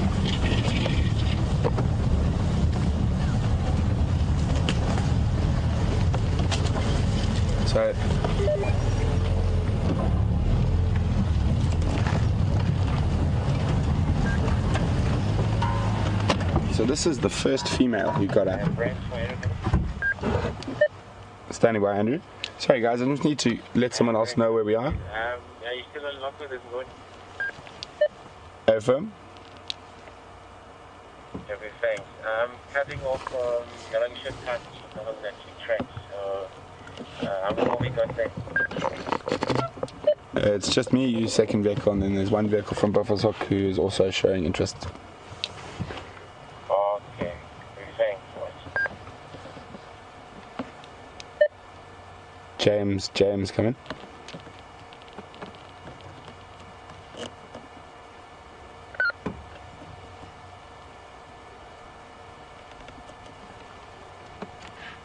So, and there's this other lioness who's lying down next to us. She's got up and followed this one who's gone first. Maybe they just smelled something there, or heard something. They're not that serious about sort of stalking at the moment, but there is definitely something about that's attracted their attention.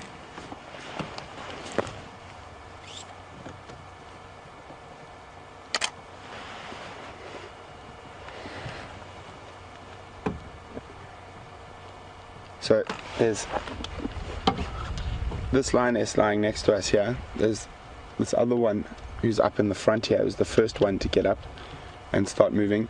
And then there's a second one we can't actually see at the moment, which is in the thickets to the south of us.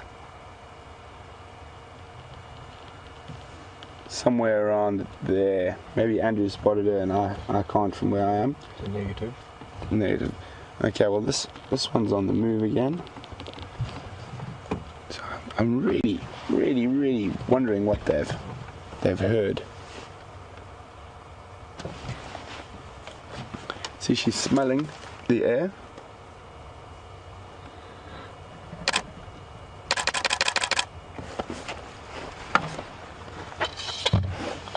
So there is another vehicle on the way. I just have to let them know where we are.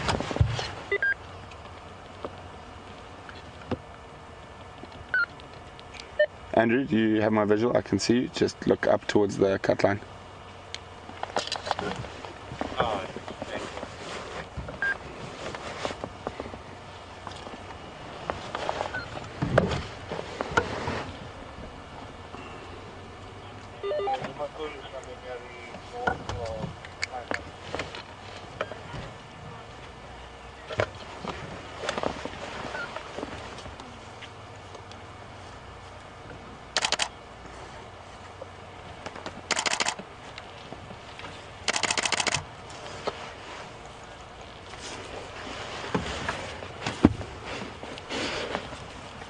So there's quite a lot of discussion about fireside chat this evening, whether it's going to be the last half hour of drive or is it going to be after drive. Well, to be completely honest with you guys, for now it is scheduled for the last half an hour of drive as per normal now, but if the lions are on the hunt, obviously it will be postponed till after drive.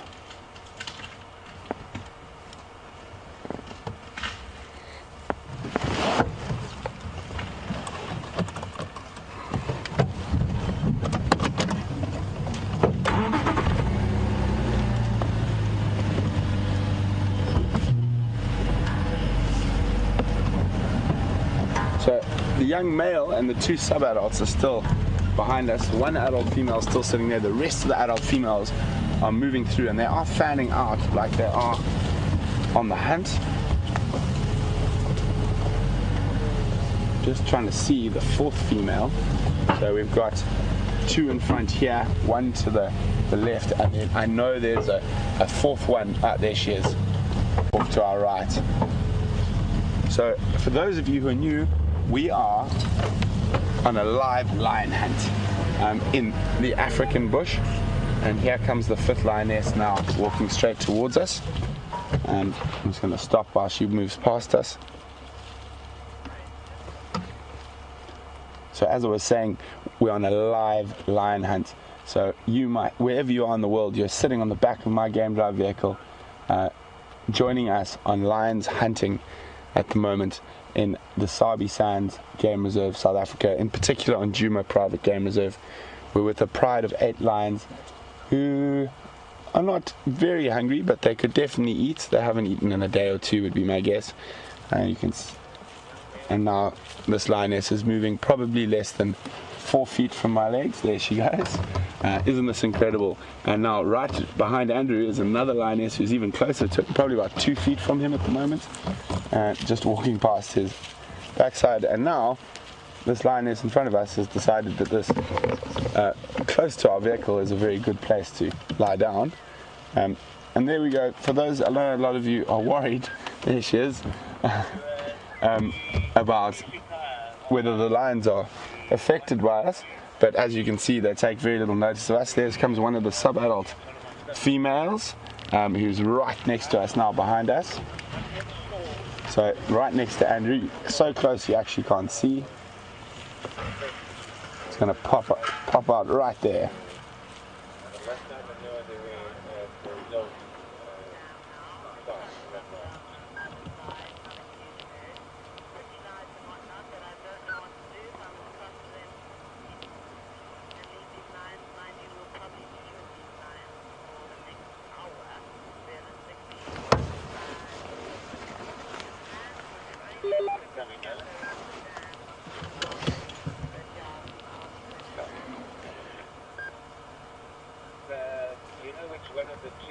So, guys, while the lions have stopped and are listening now quite intently, I know James has got something quite interesting. We're just going to cross over to him quickly, and if these lions make any sudden movements, don't worry, we'll be crossing straight back to us. So we're just going to cross over to them very, very quickly, and then we'll be back while these lions sort of decide where they're going to go. Some of them are lying down again.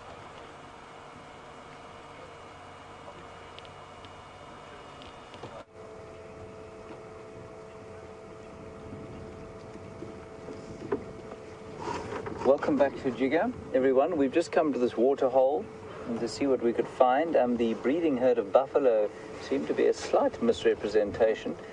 This is in fact a very large bachelor herd of bulls, but the picture was so pretty that we thought we'd show it to you anyway. They're all having their sort of evening drink before wandering off into the bush to graze. Very peaceful scene here. We also had a white-breasted cormorant, which is quite unusual for this area. And you can see, I was just discussing with Scott before you came across to us, how we often talk about bulls being on their own as old and no longer sort of able to move with the herd. And we were just saying that some of these bulls here look actually quite young in comparison with some of the older bulls we saw in the herd this morning. So there's also a hippo popping out of the water every so often. And there he is. And so what we think is it's probably a far more fluid arrangement than we think it is. So if a herd comes through here, some of these bulls will join, and then some will stay behind when it moves off, especially if it's not if there are no females in estrus, or there are much bigger bulls in the herd that are monopolizing mating opportunities. And this is probably a sort of boys' club. It's not necessarily an old boys' club, but it's an all-male I want to say regiment, but not quite regiment, an all-male club of bulls of various ages that just hang around together for protection and to shoot the breeze, no doubt, as they lie here in the water, in the mud, grazing, drinking, and horsing about. There are a couple at the end of the dam there horsing about. If buffalo can be thought of as horsing about.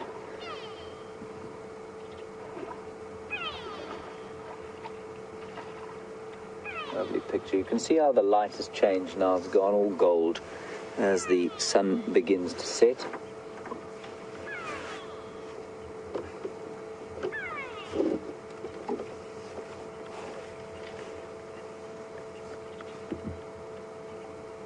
Lots of cud chewing going on there.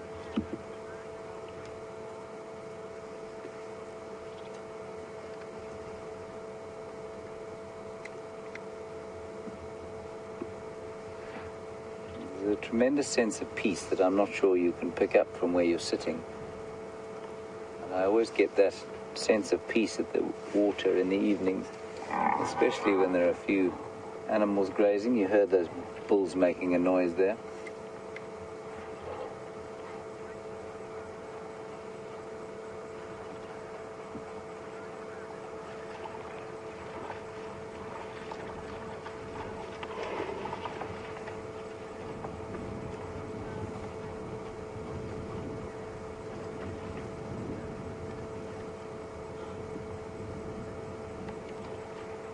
Hello, Brittany Martin. I believe you're what you've described yourself as a newbie. I'm not sure if that's particularly flattering to you, but you're quite a new viewer. And welcome. It's great to have you along, and I hope that we can inspire you to keep watching, even at the expense of whatever employment it is you have. You wanted to know about crocodiles and alligators in this area. First of all, there are no alligators in Africa. They're only found in the Americas, mainly in North America. And then there are sort of other similar species found down in the Amazon and in South America. But crocodiles, absolutely, we find here. Because this particular reserve, Djuma, doesn't have a flowing river going through it, crocodiles are more likely to be sort of transigent or nomadic species in the area. In the bigger dams, you might find them moving in and out. But in a dam like this, it's unlikely, but it's not impossible. And crocodiles will move huge distances at night, I mean up to 50 kilometers. So were you to come down here on a hot morning and think, well, I can't see any hippo, I'll just pop for a swim in here, you could find yourself in trouble very easily. There are plenty of crocodile in the Sand River, which is just over the ridge and down the other side of the Sabi Sands, or runs through the middle of the Sabi Sands. There are probably plenty of crocodiles in the Big Manyeleti Dam, which is not too far to the north of here, and even in one of the other big dams just north of us, there could be one or two crocodiles. So yes, they are definitely found. Not that much in sort of still water like this, but certainly not impossible. You always are safest to assume that there are crocodile in an area like this.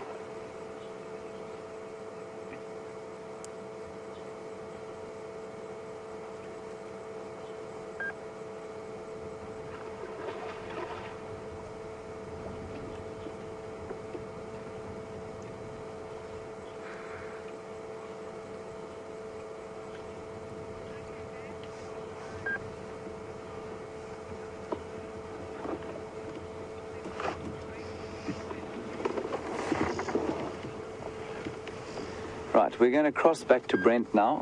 We're actually also going to make our way down there. Remember, we're having our fireside chat today at 5:30, unless something astonishing happens. But we'll probably we'll see you there at 5:30, and we'd love you to join in, and we'll chat about the highlights of the week and speak to a few very special guests. Okay, so off to Brent and the lions.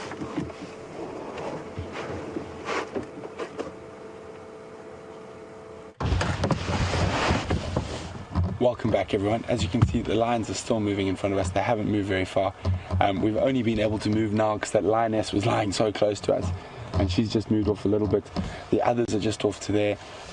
We are going to keep following them.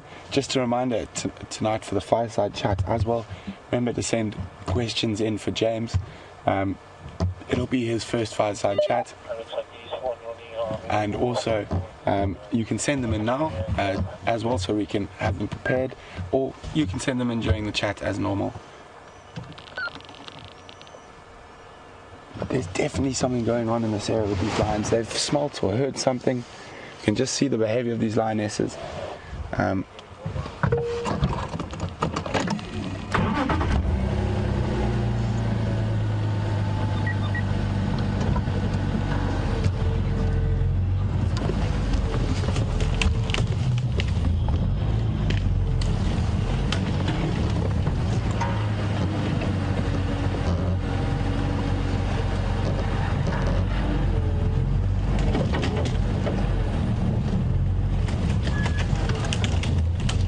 Oh goodness, sometimes being downwind of lions is not ideal because of their high protein diet. They are quite flatulent, and it is really not a pleasant smell being downwind of a lion.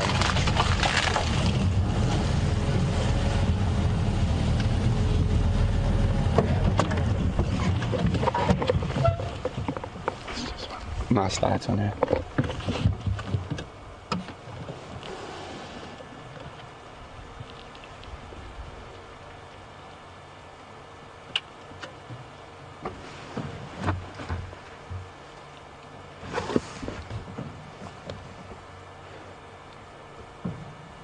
I definitely think they've heard something. They're now splitting even more than they were earlier.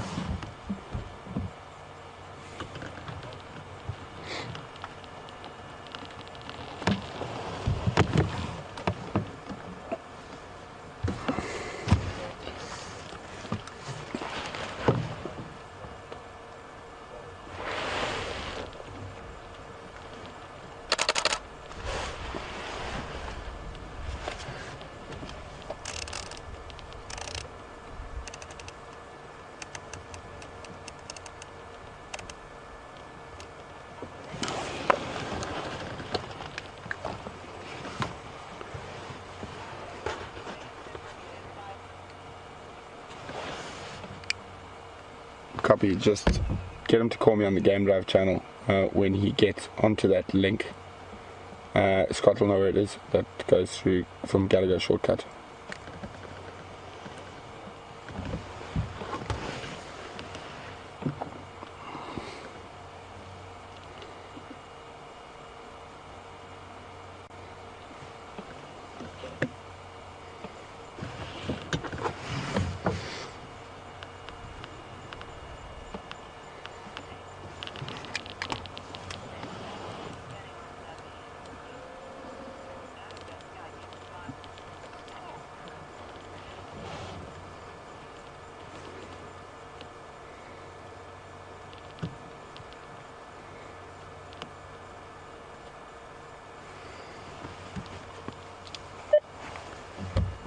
James coming.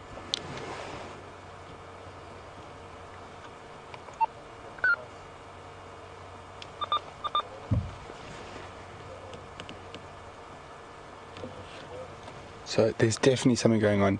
Even the sub-adults have changed their posture. They're not moving as freely as they were.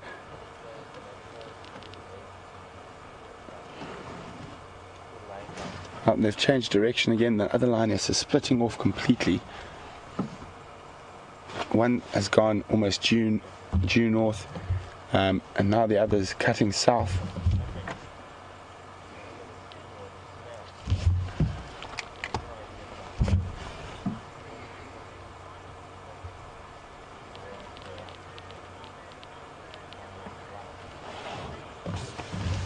Hi Reme, welcome on the Sunset Safari. Reme is asking, do I know what they've heard? Is it possibly buffalo nearby?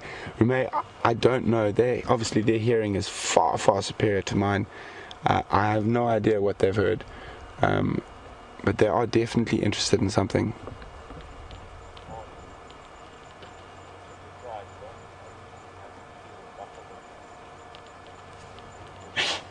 Oh, bless you.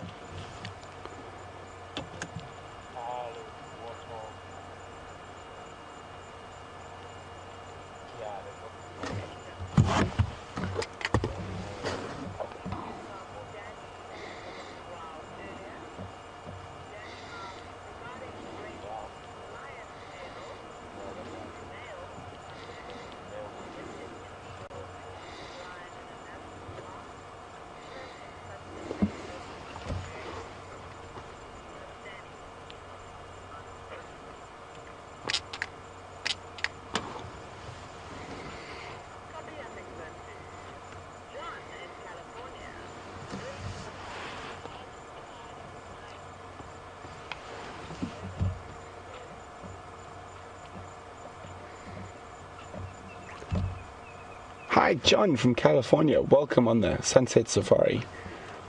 John would like to know what's the largest pride of lions I've ever seen. John, just hang on, John. Something's going on. I think that lion just disturbed a francolin. Oh, and another lion disturbed a francolin. Can you hear them alarm calling that? Churum, churum. Now that could affect the lion's hunting because it is notifying everything around that there is a possible predator.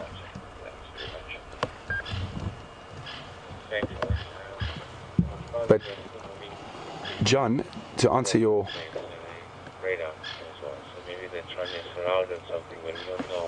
question, the largest pride of lions I've seen in South Africa was that mega pride, which was in the Eastern Kruger National Park in a private concession there, and there were when I left there were about 40 lions in that pride.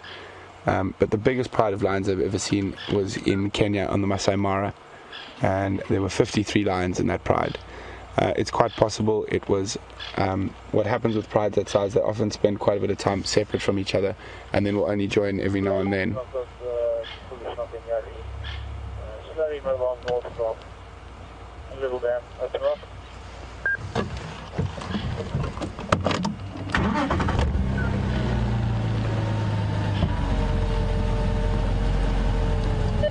James.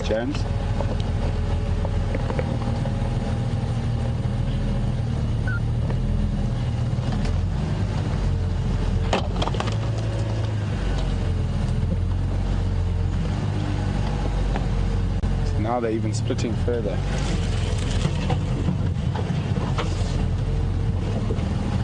Now it's sort of we pick an individual and follow that, or we'll try and keep the individuals on view both to the left and right. Otherwise it can become quite tricky if they do chase something to find them afterwards.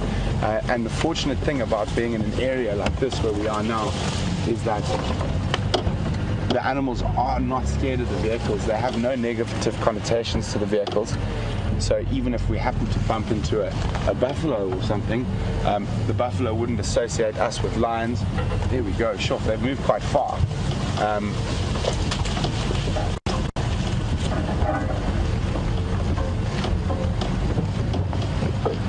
And there's another lioness through there. Wow, okay. We're in the right spot. We've got lions to the left of us, lions to the right. And here I am, stuck in the middle with you.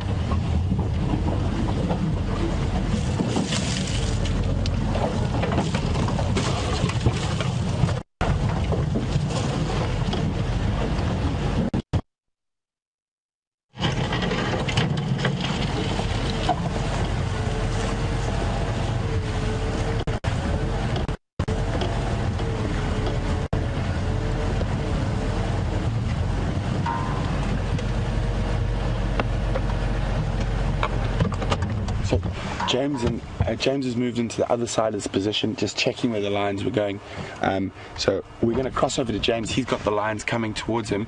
You might not see us again till Fireside Chat because Andrew and I have to go set up. So we're going to cross over to James, and he's going to stay with the lions. So good luck, everyone. It's been wonderful, and we'll see you just now. Yeah, maybe still moving the other low. Welcome back, everyone, to Jiga. I think you've just been with Brent. We haven't actually seen him, but we're close by. And the lion you can see in front of you is part of the same pride. They're very clearly on the hunt. You can see the way she's behaving. We did have some kudu just behind us, and I'm not sure. It's a mystery how they communicate in a situation like this. The others are off to the right-hand side of where you saw that lioness, and she's just walking through the bush there. I'm sure the rest are going to come up from this way, and there are some kudu there, and whether she's seen them or not, I'm not sure.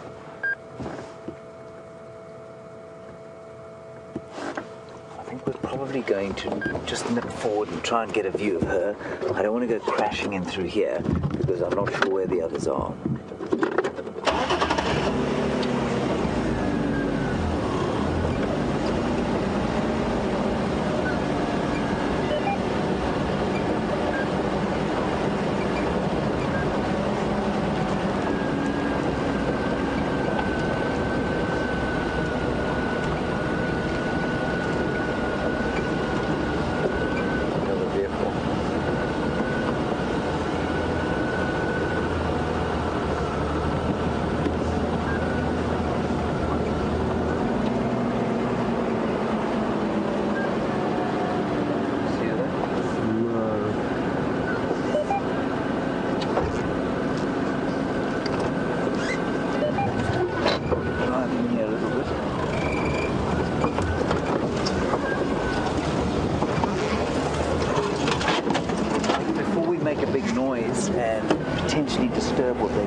find out from this side where the others are. Let's see a vehicle up there.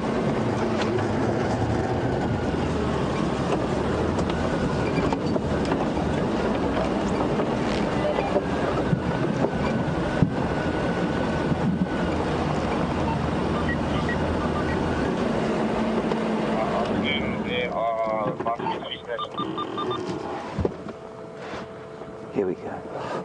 There's a flash through there.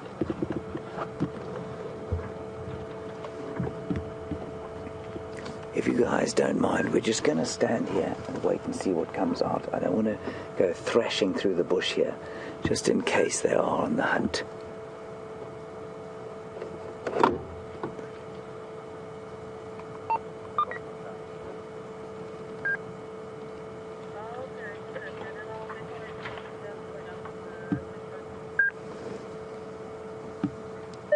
Brent, come back.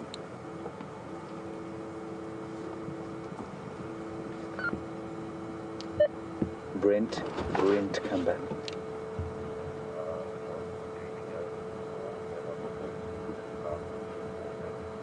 Okay, we're going to move now.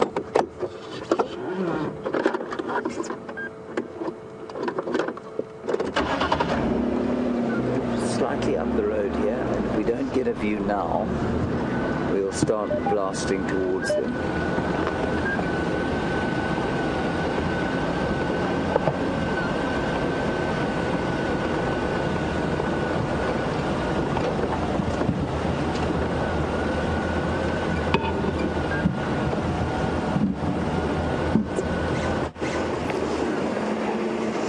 Alright, I think the time has come for us to be a bit more proactive and try and get in there.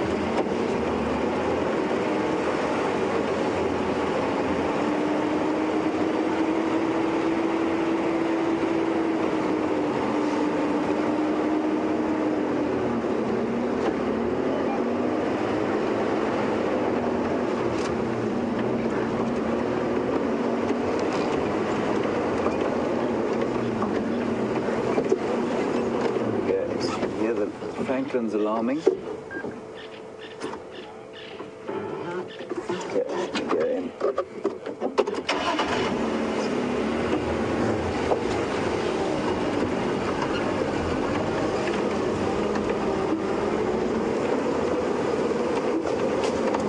There's a lion there in front of us. Lioness coming through here. You can hear the Franklin's alarm calling. There she goes. Same direction as the other one, but parallel. You hear the Franklins going.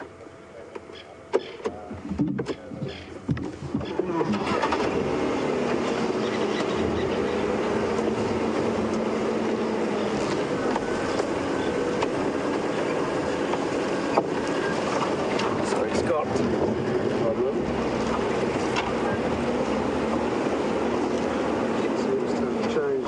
Coming back towards us, yeah? You see it? Yeah.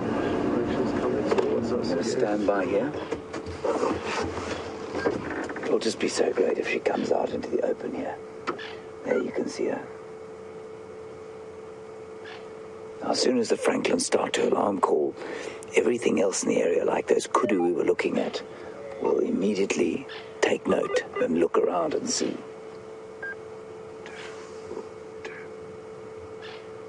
Two of them there.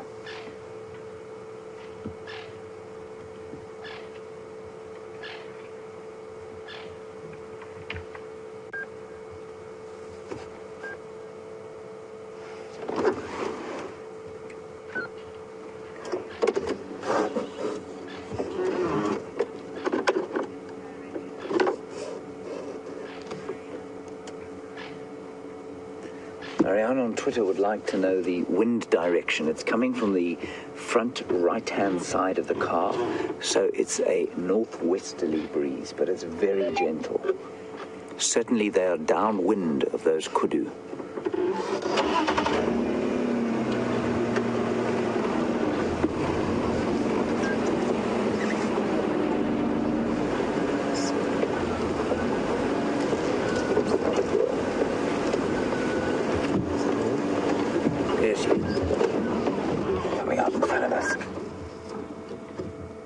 obviously given up on whatever she spotted. That's a beautiful sight. Thin stomach. Golden light on her chest. Beautiful lioness, and look at the muscles in her shoulders as she moves.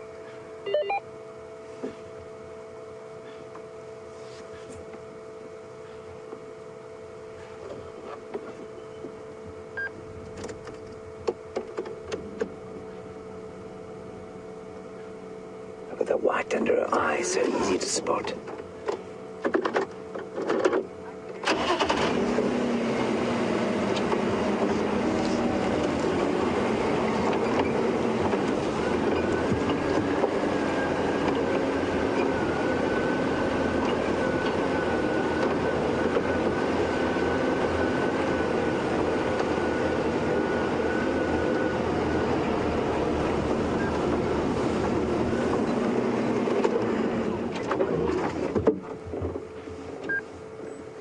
Pretend you're a lioness on the hunt, and that's your mate, or you're a cub following your mother.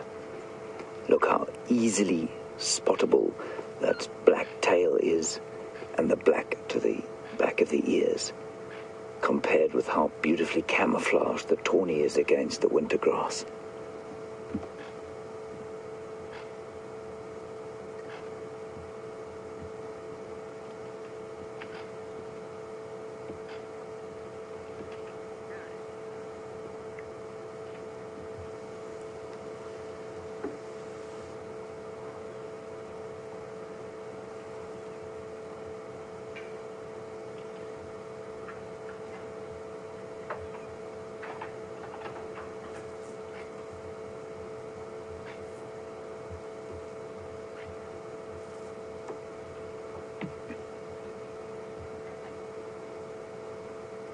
There, the others are coming just across in front of her.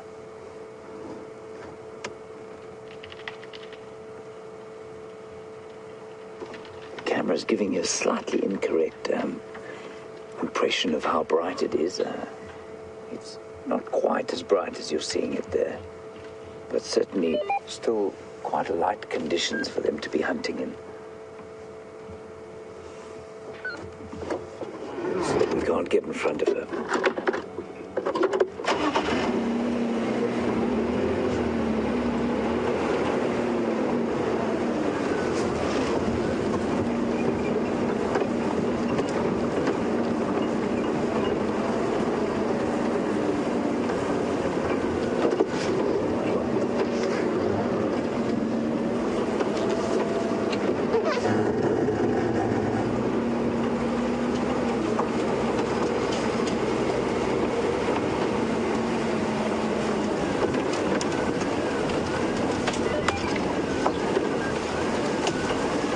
More open area with this on top of the crest, and so we don't need to make too much noise. Gave us a good yawn there. You have a sub-adult coming up to join her.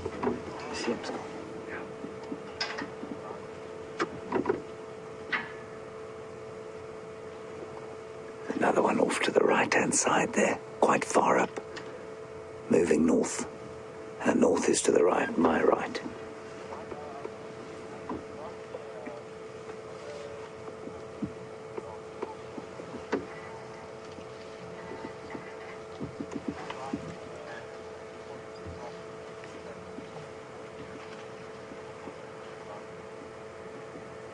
Another one in the distance there walking up.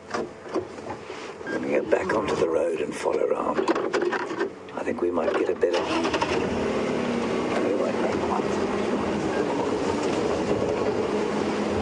It's gone.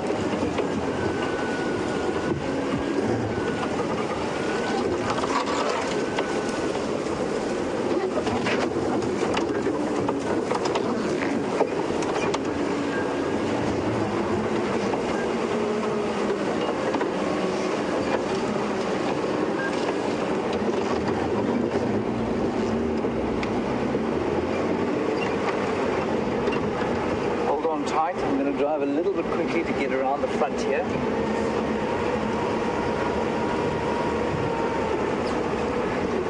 Far away from that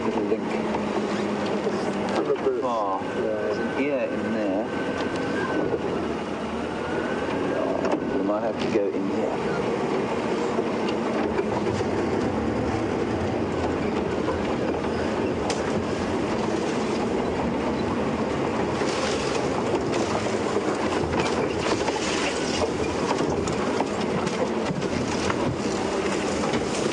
We go in front of us again.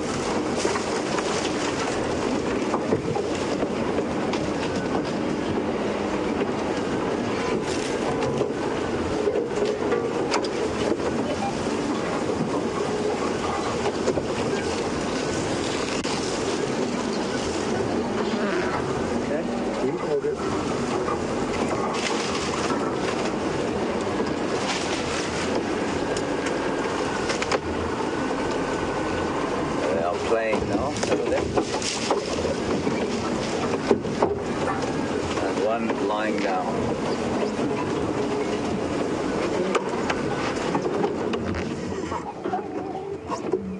Just listen to that.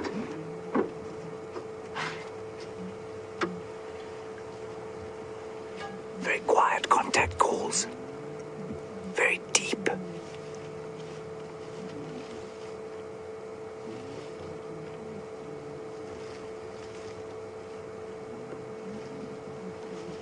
You can see those youngsters still trying to suckle and being told where to get off the bus.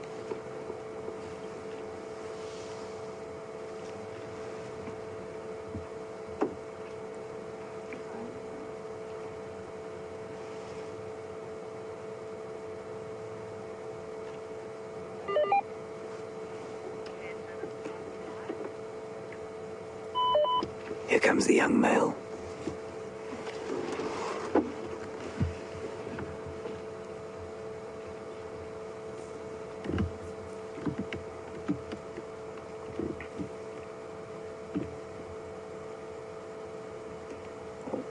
There goes the young male.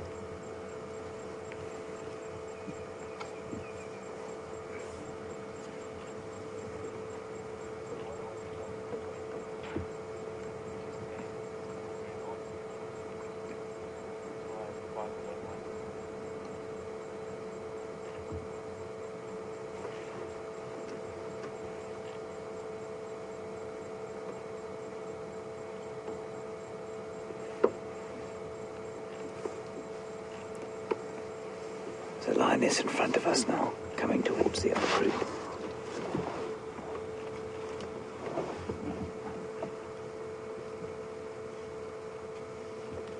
And what they will do now is, as they move into the night and into the hunt, they're not hunting seriously now.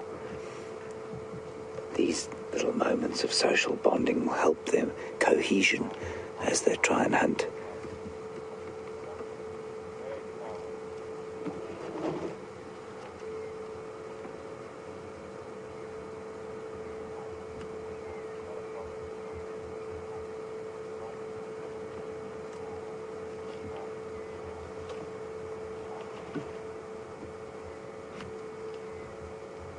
The young male, of course, is a tremendous advantage to them in this case, because he adds a bit of muscle to the pride, and if they want to take something big like a buffalo down, they're going to need his strength.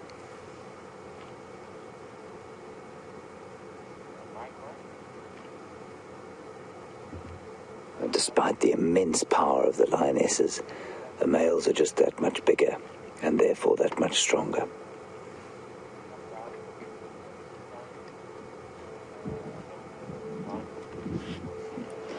Like I think I've said before, you can see those tongues cleaning. That tongue would licked with that vigor up your arm would probably take the skin off.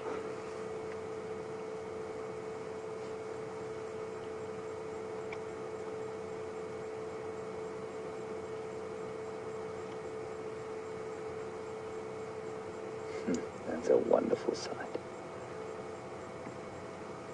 Butter wouldn't melt.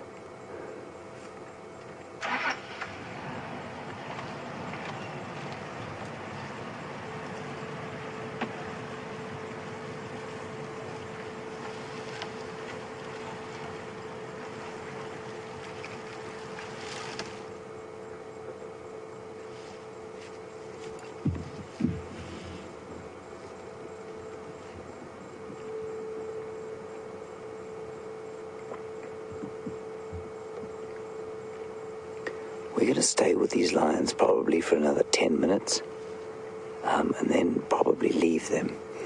The reason for that is that they are clearly going to try and hunt this evening, and I think that given how hungry they are, we're going to disturb their hunt with a spotlight, so we'll probably leave in about 10 minutes.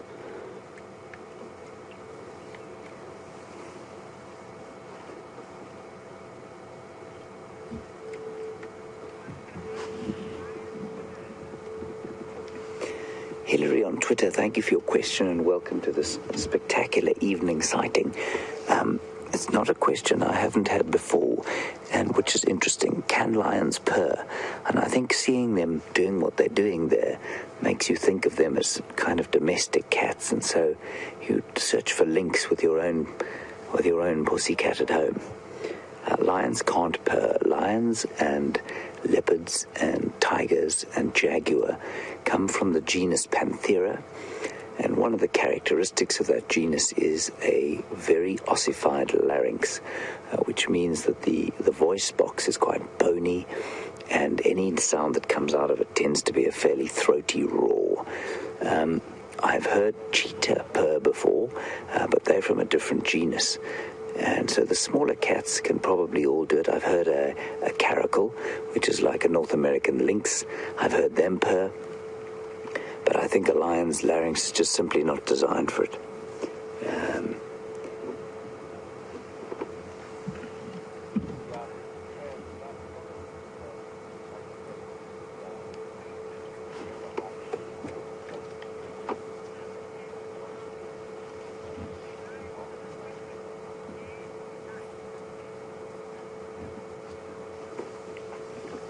Tim in Arkansas, welcome. Lovely to have you with us. You'd like to know if lions can hunt, or if there's a preference for them to hunt in day or night. Unquestionably, they will prefer to hunt at night. They're 90% nocturnal animals. That's not to say that should the opportunity arise, they won't hunt during the day, but in this area, they will normally hunt at night time. In certain cases, they will specialize in daytime hunting. There's a place in Botswana called Duba Plains where they hunt buffalo almost exclusively, and there they just do it during the daytime. The buffalo are so numerous and the lions so used to it that they will hunt the buffalo during the daytime.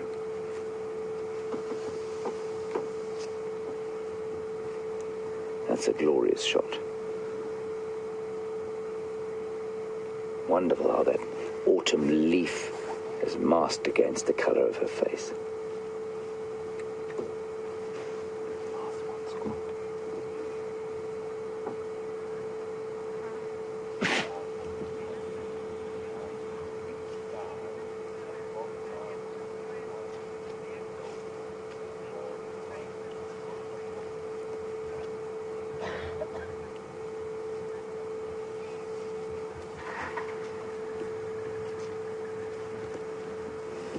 Leslie in California, a question from you regarding, if I understand you correctly, the sort of sensitivities of driving around these lions while they're hunting, and comparing it with say, the noises that francolins make. Potential prey species will immediately associate an alarm call from a francolin which is exactly how I found that second lion from listening to that alarm call. Any prey species will associate that noise with a threat, with normally a cat threat. Could be a bird or a snake, but in this case, obviously not the case. When we make a noise in the vehicles, and we do try and minimize it as much as possible, animals that are used to the vehicles, so be it the kudu we saw earlier or some of the nyala we saw earlier, they won't react in the same way to the sound of the vehicle the way that they would to an alarm call from something like a francolin. So our vehicle doesn't represent an alarm call. It represents a fairly normal sound for a lot of these animals. So what we're going to do now is, in order to give them the best chance to hunt, we're going to move on. They are quite close to our boundary, and there are other vehicles in the area, so I don't want to disturb them. So if it's all right with you, I think what they're going to do is probably lie here until it gets dark and then move off on the hunt. And so we're going to carry on from here. We've had an incredible afternoon out here, and I know that Brent spent a lot of time with you. So we're going to move out slowly and make our way to the fireside chat, where we'd love to continue to interact with you and have your feedback and your questions. Okay?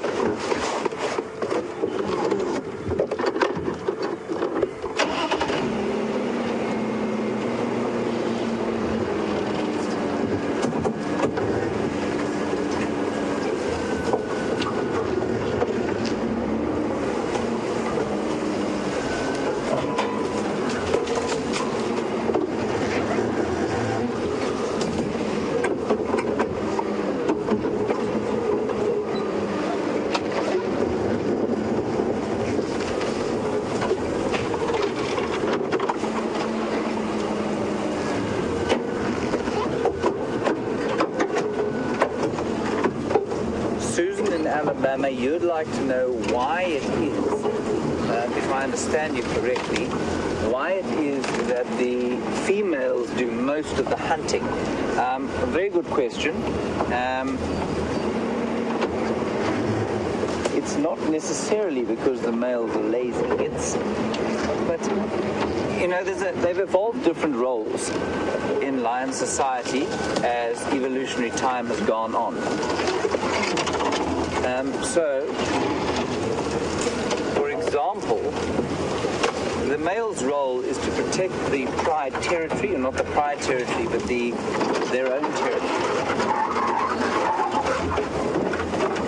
And by doing that, they provide protection for the pride from marauding nomadic males. Here, just watch your head here, Scott, as we go through. And the female's job is to provide food for the pride and basically raise the cubs. And so there's just a sort of separation of roles. And it's very important that separation of roles exists in the lion society. Otherwise, the pride structure wouldn't work the way it's supposed to, and their survival would be compromised. I hope that answers your question, Susan.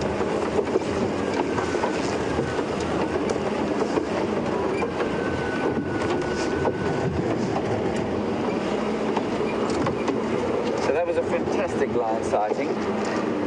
I'm just going to let you have a quick look at that beautiful shot that my artistic cameraman Scott has found.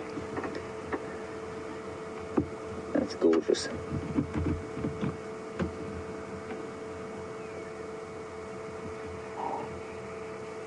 Beautifully, smoothly done.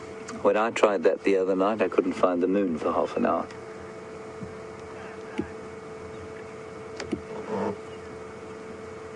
Right, well, I have to take a few lessons from Scott, I think.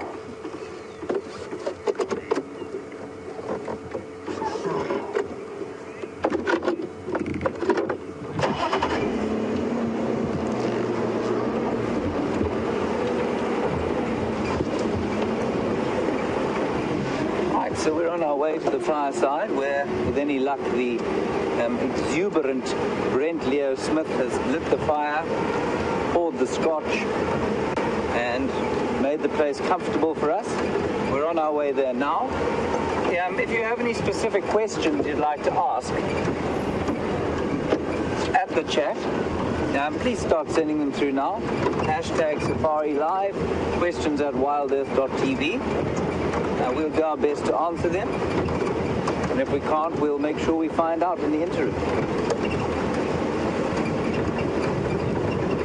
Fireside chat will start at about 5:30 our time. I'm not sure what time that is where you are. And in 7 minutes time, says Scott, and we'll go on for half an hour. We have some special guests from, I think it's Ohio, with us this evening. And so we'll introduce you to them when we get there. Some courageous young kids.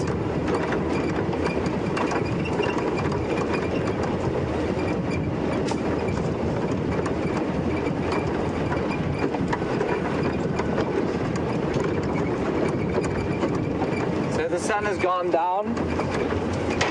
The African night is beginning. And the lions will no doubt be on the prowl fairly soon.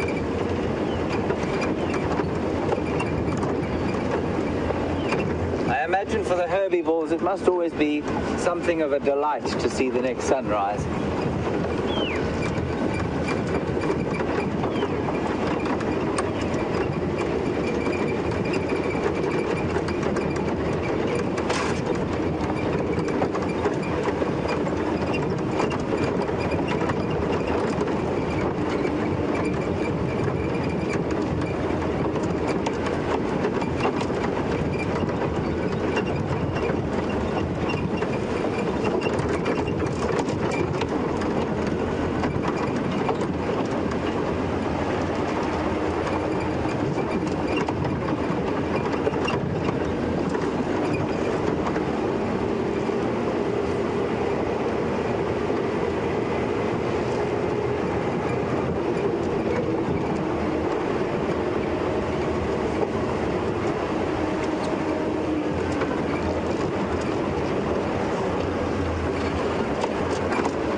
I said earlier that the moon was at about 3/4.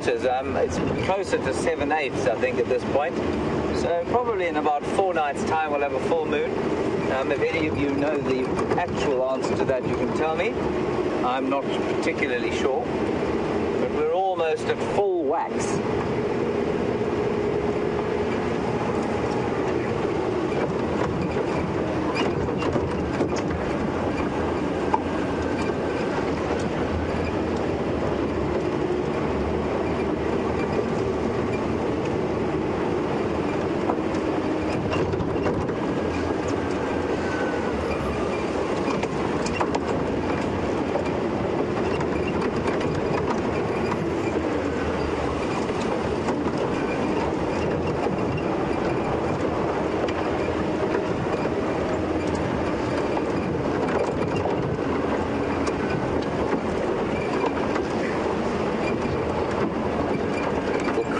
Franklin on the road. His way to his roost for the night. They'll roost in trees.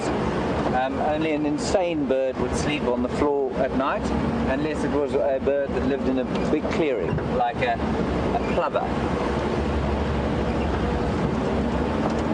Lots of small predators that wander around at night, like civets, genets, African wildcats, which look almost like your domestic cats. Not the fancy breeds that you get, but a sort of standard issue tabby.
Welcome to the night.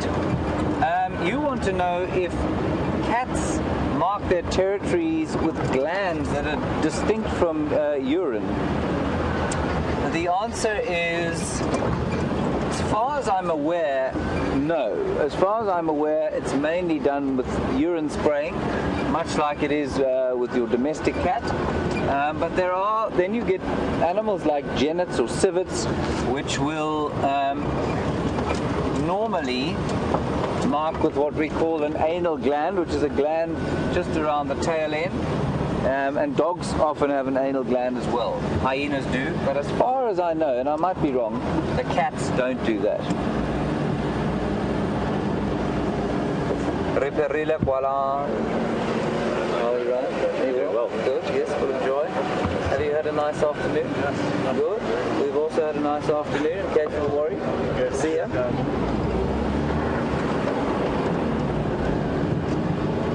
Wonderful to have other guests sharing the reserve with us. Huge smiles. And we're now going to link across to Brent, who seems to have lit the fire, poured the large scotches that Scott and I require, and he will take you through the beginnings of the fireside chat, and then we'll see you there just now. We're on our way there as we speak. Off you go to Brent.